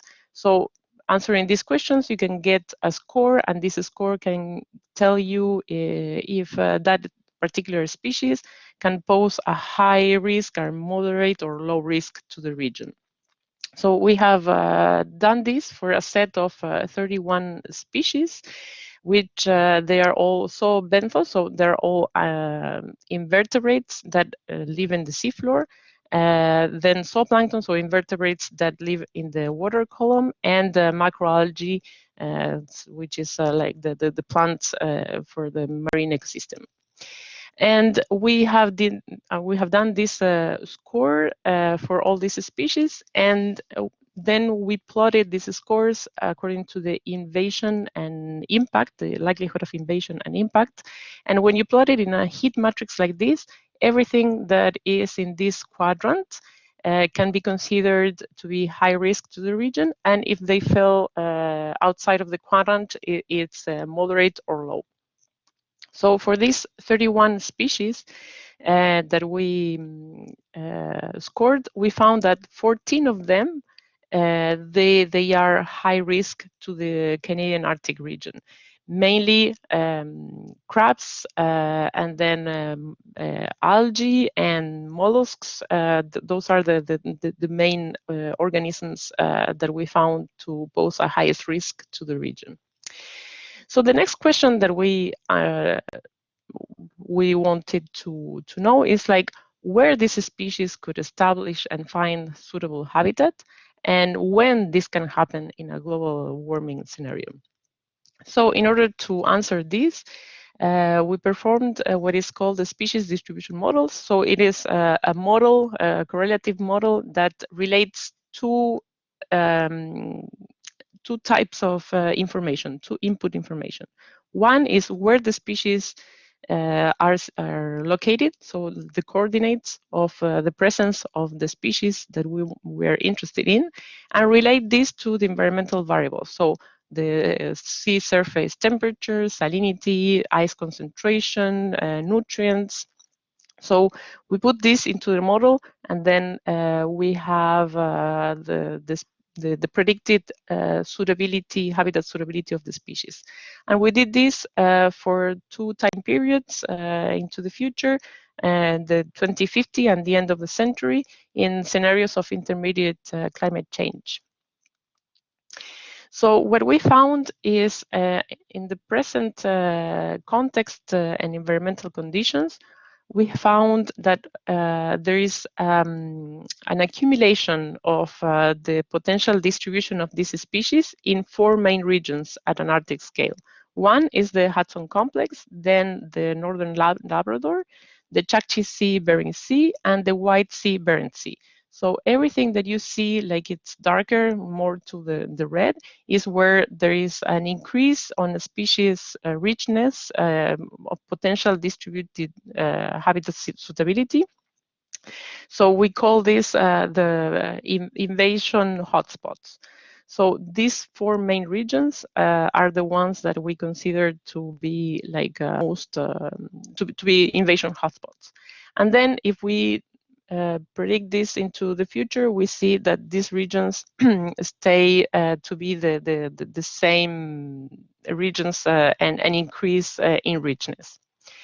So this is a big area, and just to have a perspective, all these predicted new regions of habitat suitability corresponds to more or less 3 times the size of Greenland, of habitat, what could be the habitat change. And just like these 4 main regions also correspond to regions where in the last few years there has been a decrease in sea ice duration. So it corresponds more or less to what the regions that are being experiencing right now this climate change and decrease in sea ice. So this is one of the last things also for this work. And in red, you see everything that is the gain, predicted gain of habitat suitability of this species. And you will see that it is more, these predicted changes are particularly highlighted into Arctic region compared to the other global regions, if we see this at a global scale. So with this, it's like, so what all this information, what can we do with all this? And this information is presently being used for an environmental impact assessment that is right now happening. There is a Canadian mining company that is mining iron ore from the Mary River project. It's called it is here in Baffin Island, which they just want to take all the iron and bring it to different regions, and they predict to have like tons and thousands of vessels, and to explode this at a year, during all year, even winter. So this is a huge project, and all this information that we have been working, it's been used for this environmental impact assessment. Just as a final words, we also have a new project, which is an Arctic aquatic invasion species, which is a combination of all of these elements that I just explained to you, but in order to do an ecological risk assessment at a pan-Arctic scale as well, looking at the likelihood of introduction with the arrival and the survival and establishment, and what is all the consequence with the impact and habitat sensitivity. So the project, it is combining everything and all of these aspects for some species that we're interested, not only in Canadian Arctic, but also all of the other Arctic states as well. So as a summary, we saw that there are these invasive species that can pose a risk to the region with climate change, and we saw which species are particularly the most that can pose the highest risk and where. So just as a final message, it's just I like to use some quotes at the end of presentations, and I like this one that it says, let our advanced worrying become advanced thinking and planning. But I would just would like to add that it's not what we are worrying about now and trying to advance the thinking and planning is not that advanced, because we are presently already going through and looking at the effects of climate change at a worldwide scale, and especially in the Arctic ecosystem. So with this, I want to thank you, and then if you want during the debate, if you have any questions, it would be a pleasure to answer. Okay, thank you very much for this great presentation, very illustrative. I think that your presentation and Professor Martin Vide's presentations will help us very much to understand how these real things happened. And I mean, yeah, of course, I have some questions, but I will just wait to the debate. So thank you very much to all our speakers. Now we are just opening the debate, and what I will ask you. Yes, Rama, I'm going to give you the word in a minute. Then I have another word here, and I have another word that I want to respect too from Carla Zambrano, who had a question at the very beginning. And so then I will just move on all this question. I also have a question myself. So Rama, I don't know if you want to say anything. Yeah, thank you very much first for all for accepting to participate in this seminar, and thank you for all those beautiful and interesting presentations, which are very instructive and above of all really pedagogically relevant. I have really some remarks and one question. So according to all the presentations, I have the impression that this notion of vulnerability from the moment it is treated in a context of climate change is no longer a purely legal notion, but rather a political label that guides all policies at the national and international levels. And that said, in my opinion, it is not only a concept, but I feel that this notion is like a principle in its own right that guides many environmental and climate change strategies. And I think that can justify the omnipresence of this notion everywhere in legal texts and in international conventions, political debates, in economic debates. And I'm co-directing a project of collective book with Adélie Pomade on environmental vulnerabilities, in which we deal with pluri and multidisciplinary aspects of this notion. And I'm wondering if the globalization of the use of this notion is really beneficial for vulnerable groups or individuals, or if it could weaken their qualification as vulnerable. So those remarks will lead me to a question I would like to ask to all the participants, speakers, but essentially to Professor Teresa Fajardo and Professor Ángel Rodriguez, because I know that they are mostly professors of international law, and they can certainly have a deeper understanding of the principles in international law, but of course it is open for all participants.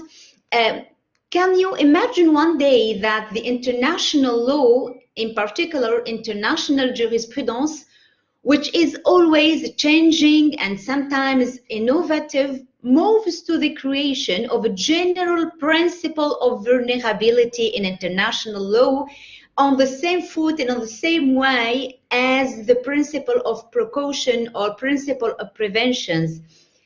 And if so, if yes, to what extent could this help the judges to interpret situations of international vulnerabilities?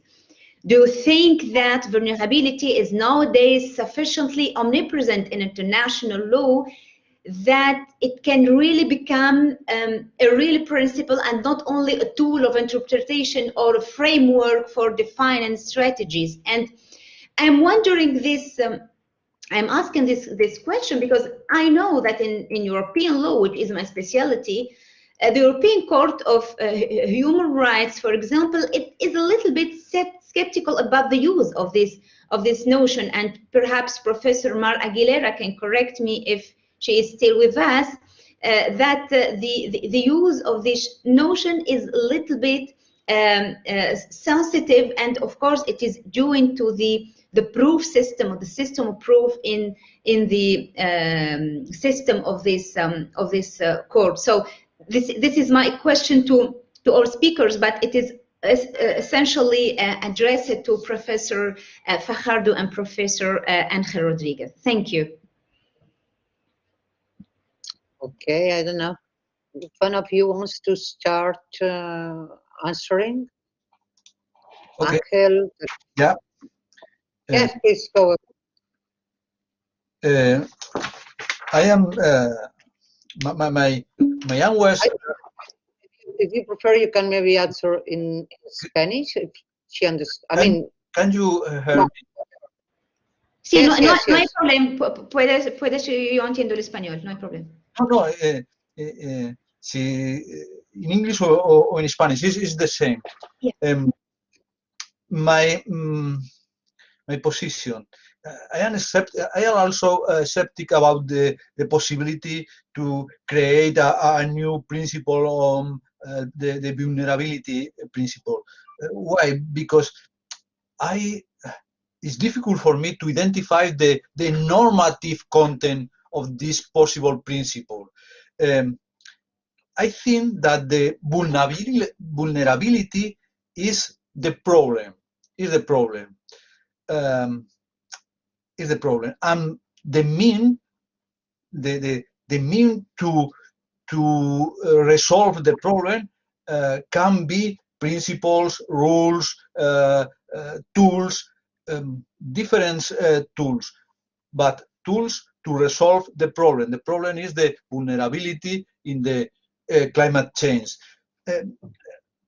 In a first answer, I am skeptic about the possibility to recognize a vulnerability principle in international law, because it's difficult for me to identify the prescriptive content of this possible principle. Okay, thank you very much. Teresa, I'm not sure if you want to add anything.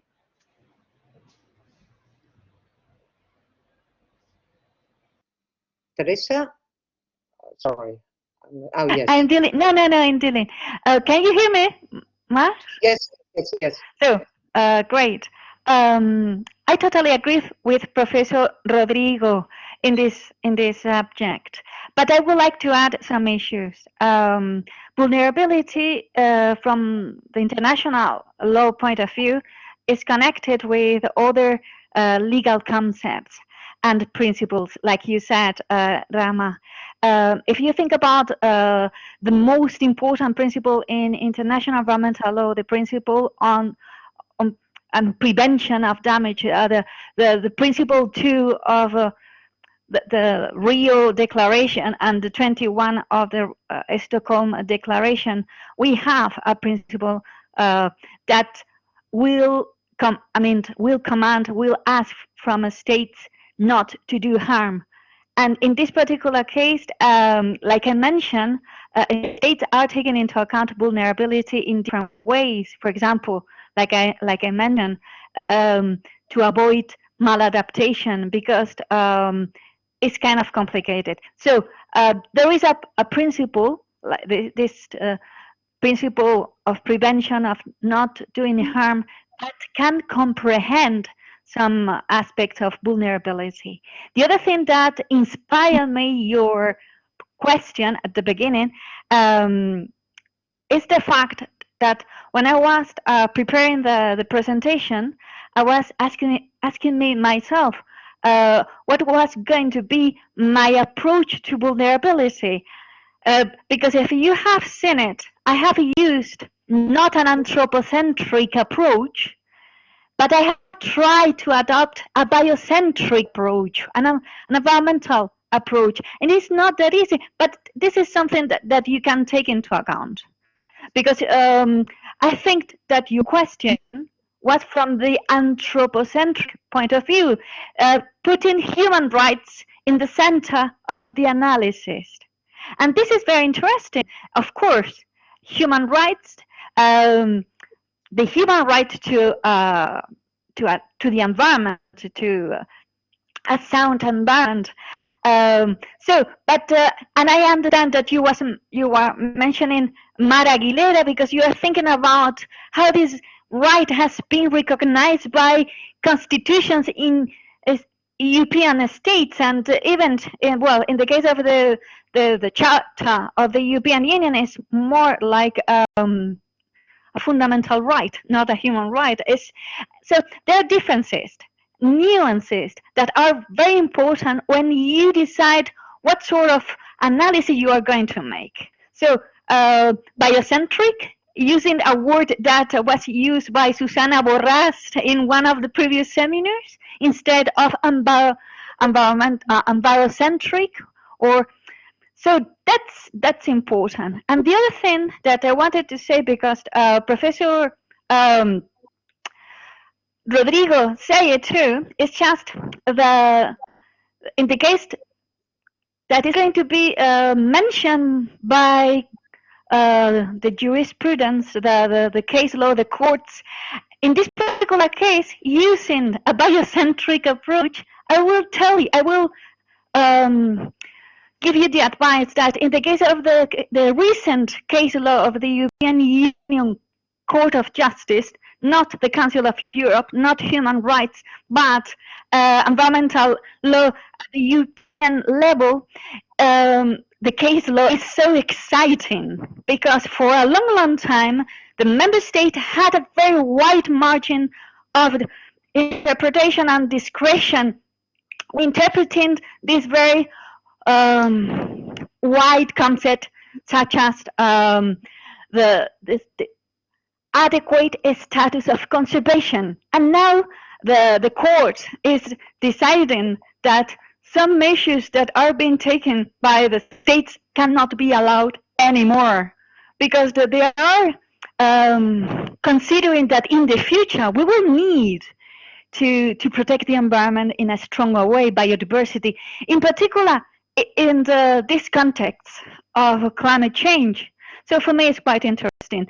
But like you said, it's going to be a cross-cutting issue. It's going to, well, I should have talked a little bit more in my presentation about the principle of integration.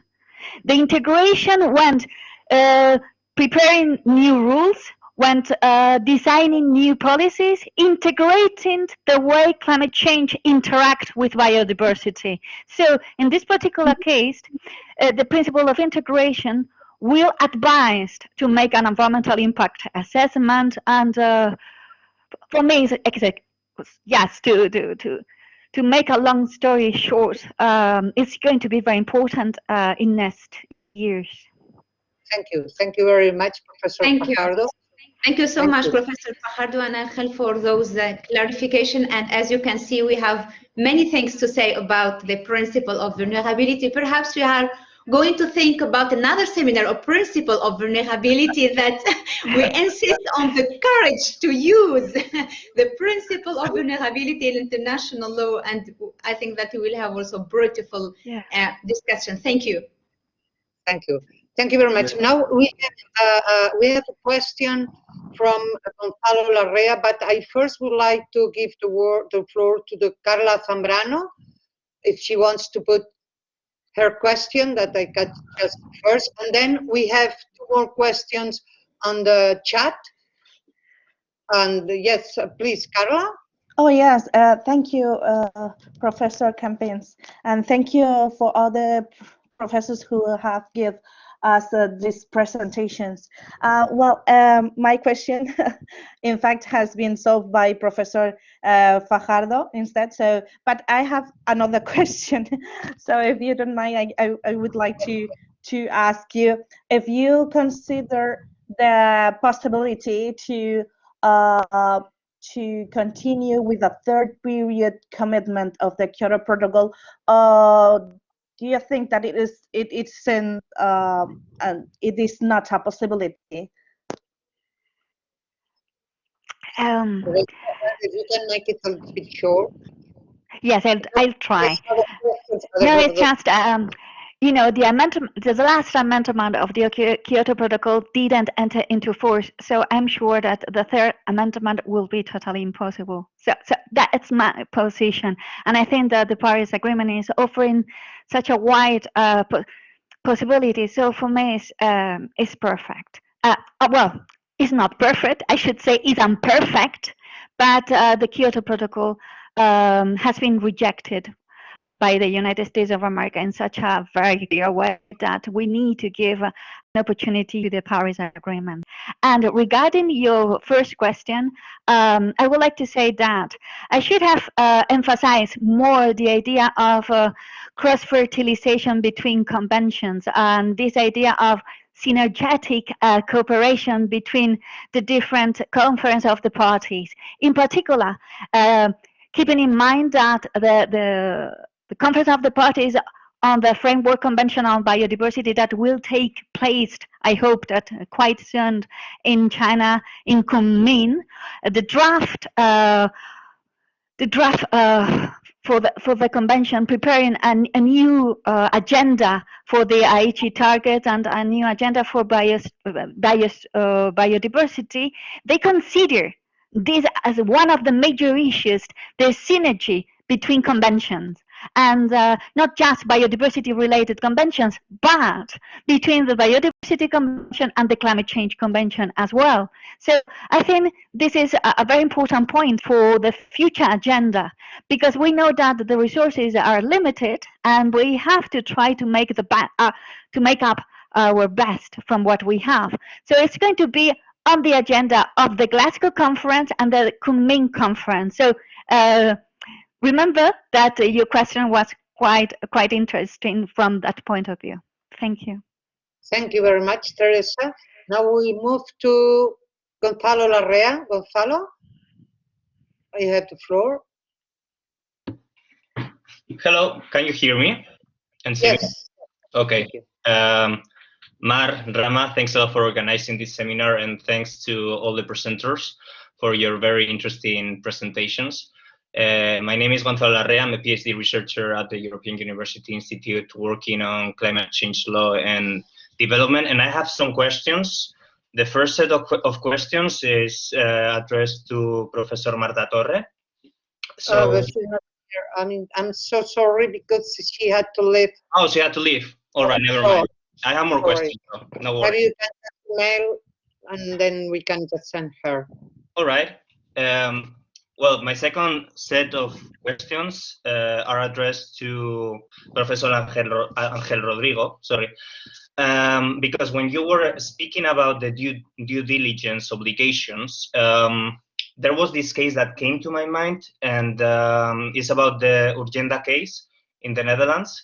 Urgenda is a civil society organization that represents Dutch citizens, and that sued the government of the Netherlands because they were not reaching the targets of mitigation, the targets that were set by the European Union.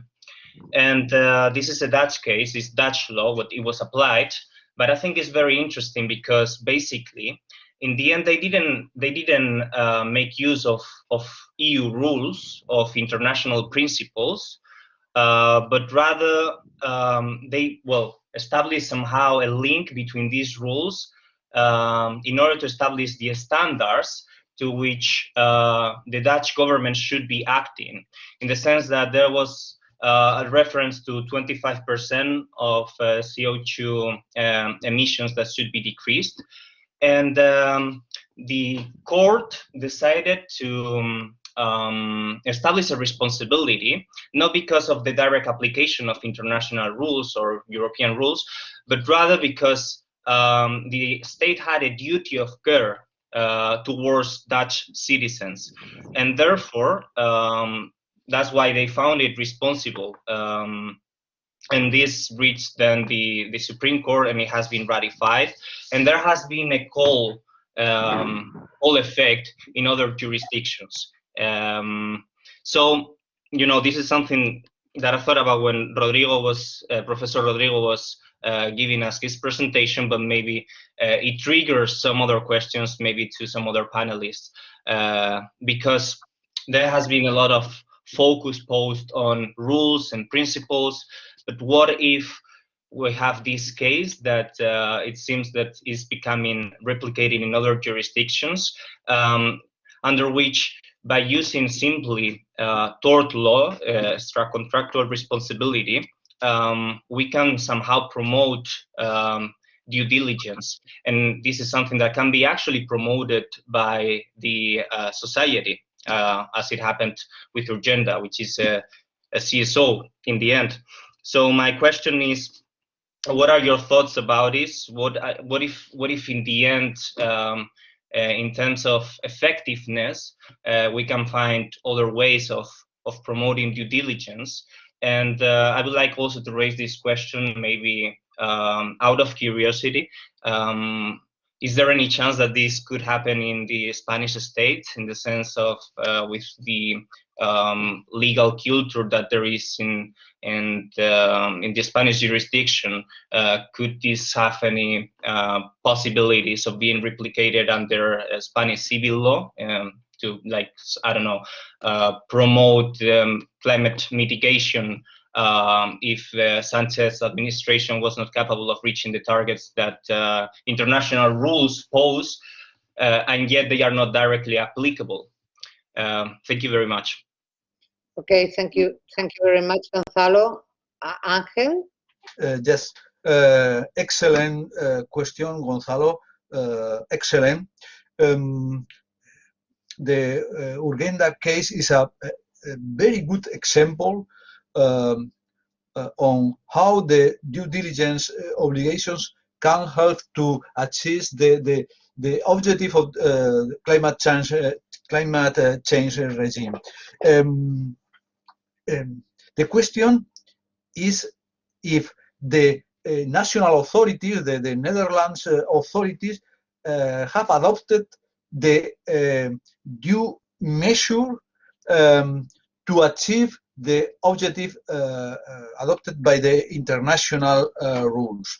The question is not the breach of the international rule. If the question is if the national authority has made the best efforts to achieve these goals. I think that this approach has problem because we have a problem between legislative and judiciary. The tribunals must decide the environmental policy, the climate change policy of one state. Must be the legislative, the parliament has problem, but is a good strategy to create debate and to force the national authority to increase the national measure. I agree with this strategy. It's a good example that how the due diligence obligations can be a good tool to manage not only the vulnerability, to manage the climate change problems, of course. Second question, is possible this possibility in Spain? No, this strategy in the tribunals.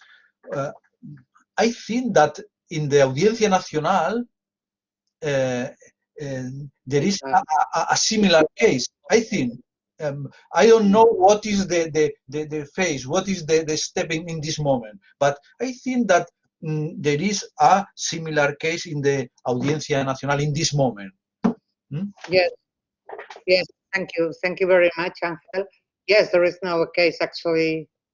Well, we will have another seminar. We will have the chance to get someone from that case too in June. That will be in June. I have now two more questions.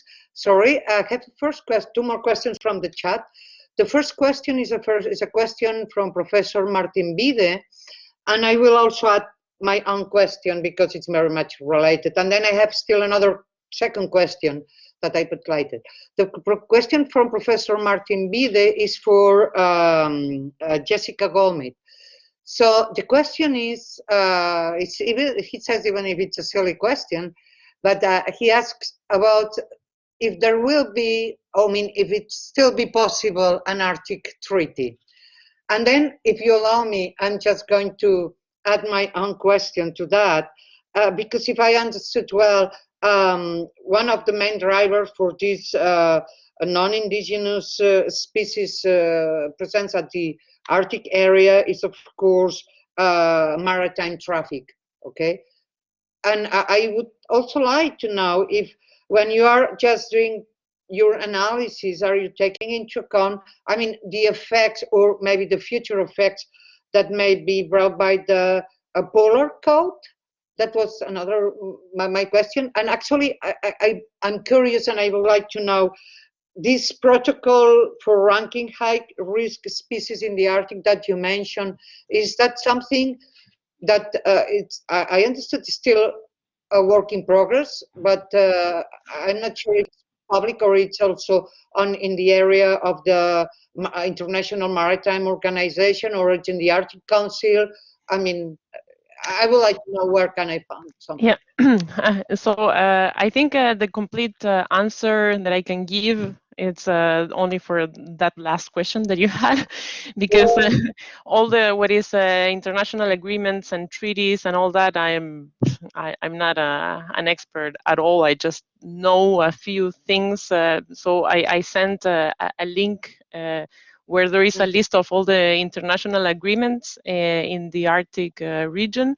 So there are a lot of things that are being in place, but yes, I couldn't go into detail and answer that because it's not my field. But I could answer about the high risk, like the protocol to rank a high risk species. There is the protocol that we used is a Canadian Marine Invasive Species tool. It's called like that. So there is like a publication where the tool is explained in detail, and then what we have done for the Arctic, it has been recently published in February this year. So I can share with you both both publications. I can send it to you, I don't know, by email, or should I share the link here in the chat? I can do both. That would be great. Thank you. Thank you very much. Thank you. So then I still have another question from the chat, and then another question from Professor Fajardo, but I will read first the chat. This is a question from Paul Pallas for Professor Fajardo, Professor Rodrigo.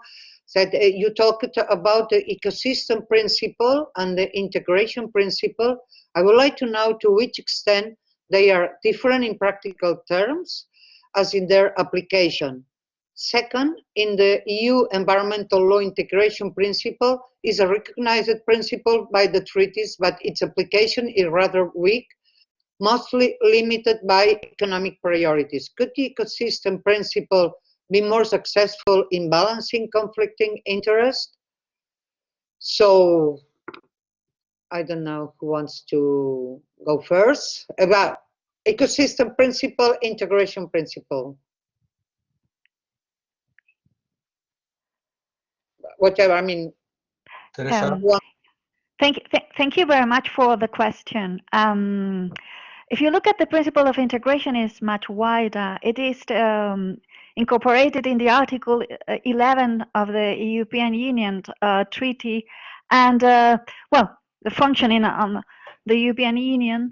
And like you said, it has had problems in its application, because it's always it has to be apply using another legal basis related with a concrete problem. So that might be problematic, but there has been some developments in the last years. I think it's quite interesting, because of course Ángel Rodrigo, he can tell us a lot more when we think about designing global policies or even European Union policies.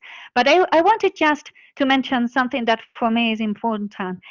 In this particular case, the European Union is developing an internal dimension for the integration principle and an external dimension for this integration principle related with climate change, and is also related with conditionality. It means that the European Union is giving money for cooperation to development aid, conditioning to the protection of climate change, and is integrating this conditionality in many international agreements. So for me, it's interesting, the external dimension. In the case of the internal dimension, is also related with economic issues, like you mentioned, but is related with giving money. For example, if you look at the different strategies adopted by the European Union, the biodiversity strategy, now the adaptation strategy, they are introducing the climate change issue.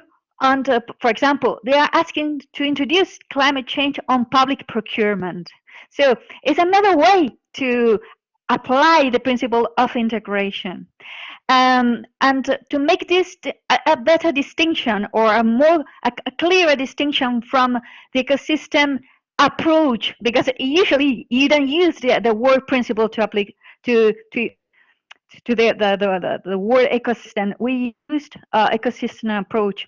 The ecosystem approach that comes from the Biodiversity Convention, for me, is more related with the idea of management. The problem with, and again, I was thinking the integrity, to respect the integrity of biodiversity, to guarantee the connectivity between different ecosystems, to avoid fragmentation.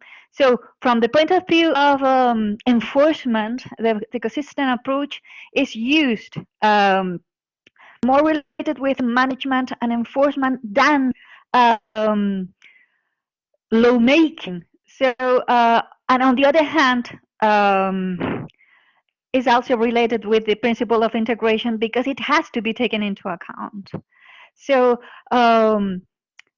again, thinking about the future and the future strategies after Kunming, after the Conference of the Parties on the Biodiversity Convention, I think that the European Union is going to accept a wider, a bigger commitment, and is going to comply with the Aichi targets, establishing new areas of protection, maritime and terrestrial and urban, and this is something that we haven't mentioned and is very interesting too, urban areas of protection, and they're going to use both principles, the ecosystem principle and the integration principle.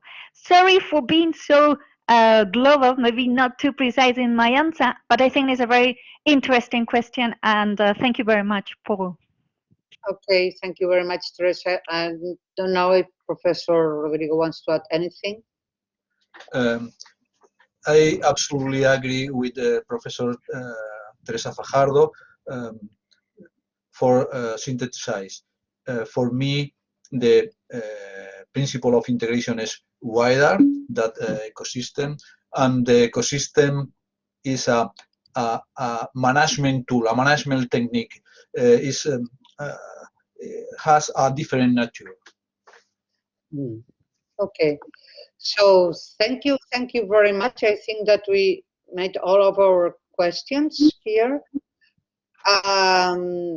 Yeah, I think so. Yeah. So I'm sorry, Teresa. Excuse me. Oh, sorry, Teresa. Yeah. But make it short. Yes, I have a question for Jesica Goldsmit, because I did like her presentation, and of course I'm not an expert, but it was because when you presented the problem of the invasive species, I was thinking about the problem with the ballast water. I know that there is a treaty, and now in the Mediterranean area we have lots of problems with ballast water and this plague of algae that we have in the Mediterranean. So I wanted to know if you have any position or any idea about this ballast water impact in the Arctic, and if there is some best practices that you could advise to implement in the Mediterranean. Thank you. Yeah, sure. So there is an international agreement, a convention, yes, where the every ship that goes through different ports and not domestic, international ships, they need to do the exchange of ballast water in the mid-ocean. So the idea is that they are in port A, for example, from where they take the ballast water. So they take the water in that port. Then before arriving to port B, in the middle of the ocean, they need to stop and change the water. So the salinity of the ocean can, let's say, kill most of the organisms and the microscopic organisms that are in the water of the port of origin. So when they arrive to the arrival port, if they need to exchange, there is like a high probability that this water doesn't contain the living organisms. But this this has been this is something that it's being done. I don't remember for how long already, but a lot of years already, where this exchange is being done, but it's not 100% effective. So even doing this, there is a lot of organisms that can survive, and then if they are released into the environment, they can establish populations if they can reproduce. So now there is the International Maritime Organization, the IMO, that will put into force, and I think it is in 2024, where all the ships also, besides doing this exchange of ballast water, they need to treat the water with a treatment, like it could be light, UV light, or chlorine, or so it depends the type of system. So there is a combination that will be required in order to do all this ballast water exchange. And for the Mediterranean, yes, I don't know exactly that region in particular. Okay. But, thank you. Thank you. Welcome. So thank you very much to all of you. Thank you very much indeed to our speakers. Thank you very much to our audience. We are going to have now a break for lunch. So we will just resume at 3 in the afternoon with our special session with Dr. John Knox, at former special rapporteur on human rights and the environment. So you are all invited to resume at 3 o'clock in the afternoon, and then we will have other speakers too that will approach the issue of vulnerability from the perspective of the human rights and different issues concerning that topic. So thank you very much for all of you, and see you in 2 hours, less than 2 hours, at 3 o'clock, same address, same. I mean, you don't even need to leave the course if you want, just turn off your camera and your micro, and that's all. So thank you, and see you in 2 hours. Okay. Thank you very Ángel, much. ha sido un placer. No sé utilizar el chat, pero quería darle las gracias a Mar. Ya sé, decirlo en español parece que os mando un beso y un abrazo enorme, que ha sido un placer enorme compartir estas sesiones con vosotros. Y soy incapaz de mandaros el mensaje por el chat, me tenéis que perdonar, pero que sí quería mandaros ese abrazo y ese beso muy grande. Muchas gracias, Teresa. Bueno, gracias. Pues a las 3 para que pueda estar aquí con nosotros. Venga, Sí, si puedo lo voy a intentar. Un beso grande. Gracias, chao. Gracias, Jessica. Gracias, Javier. Gracias. Chao.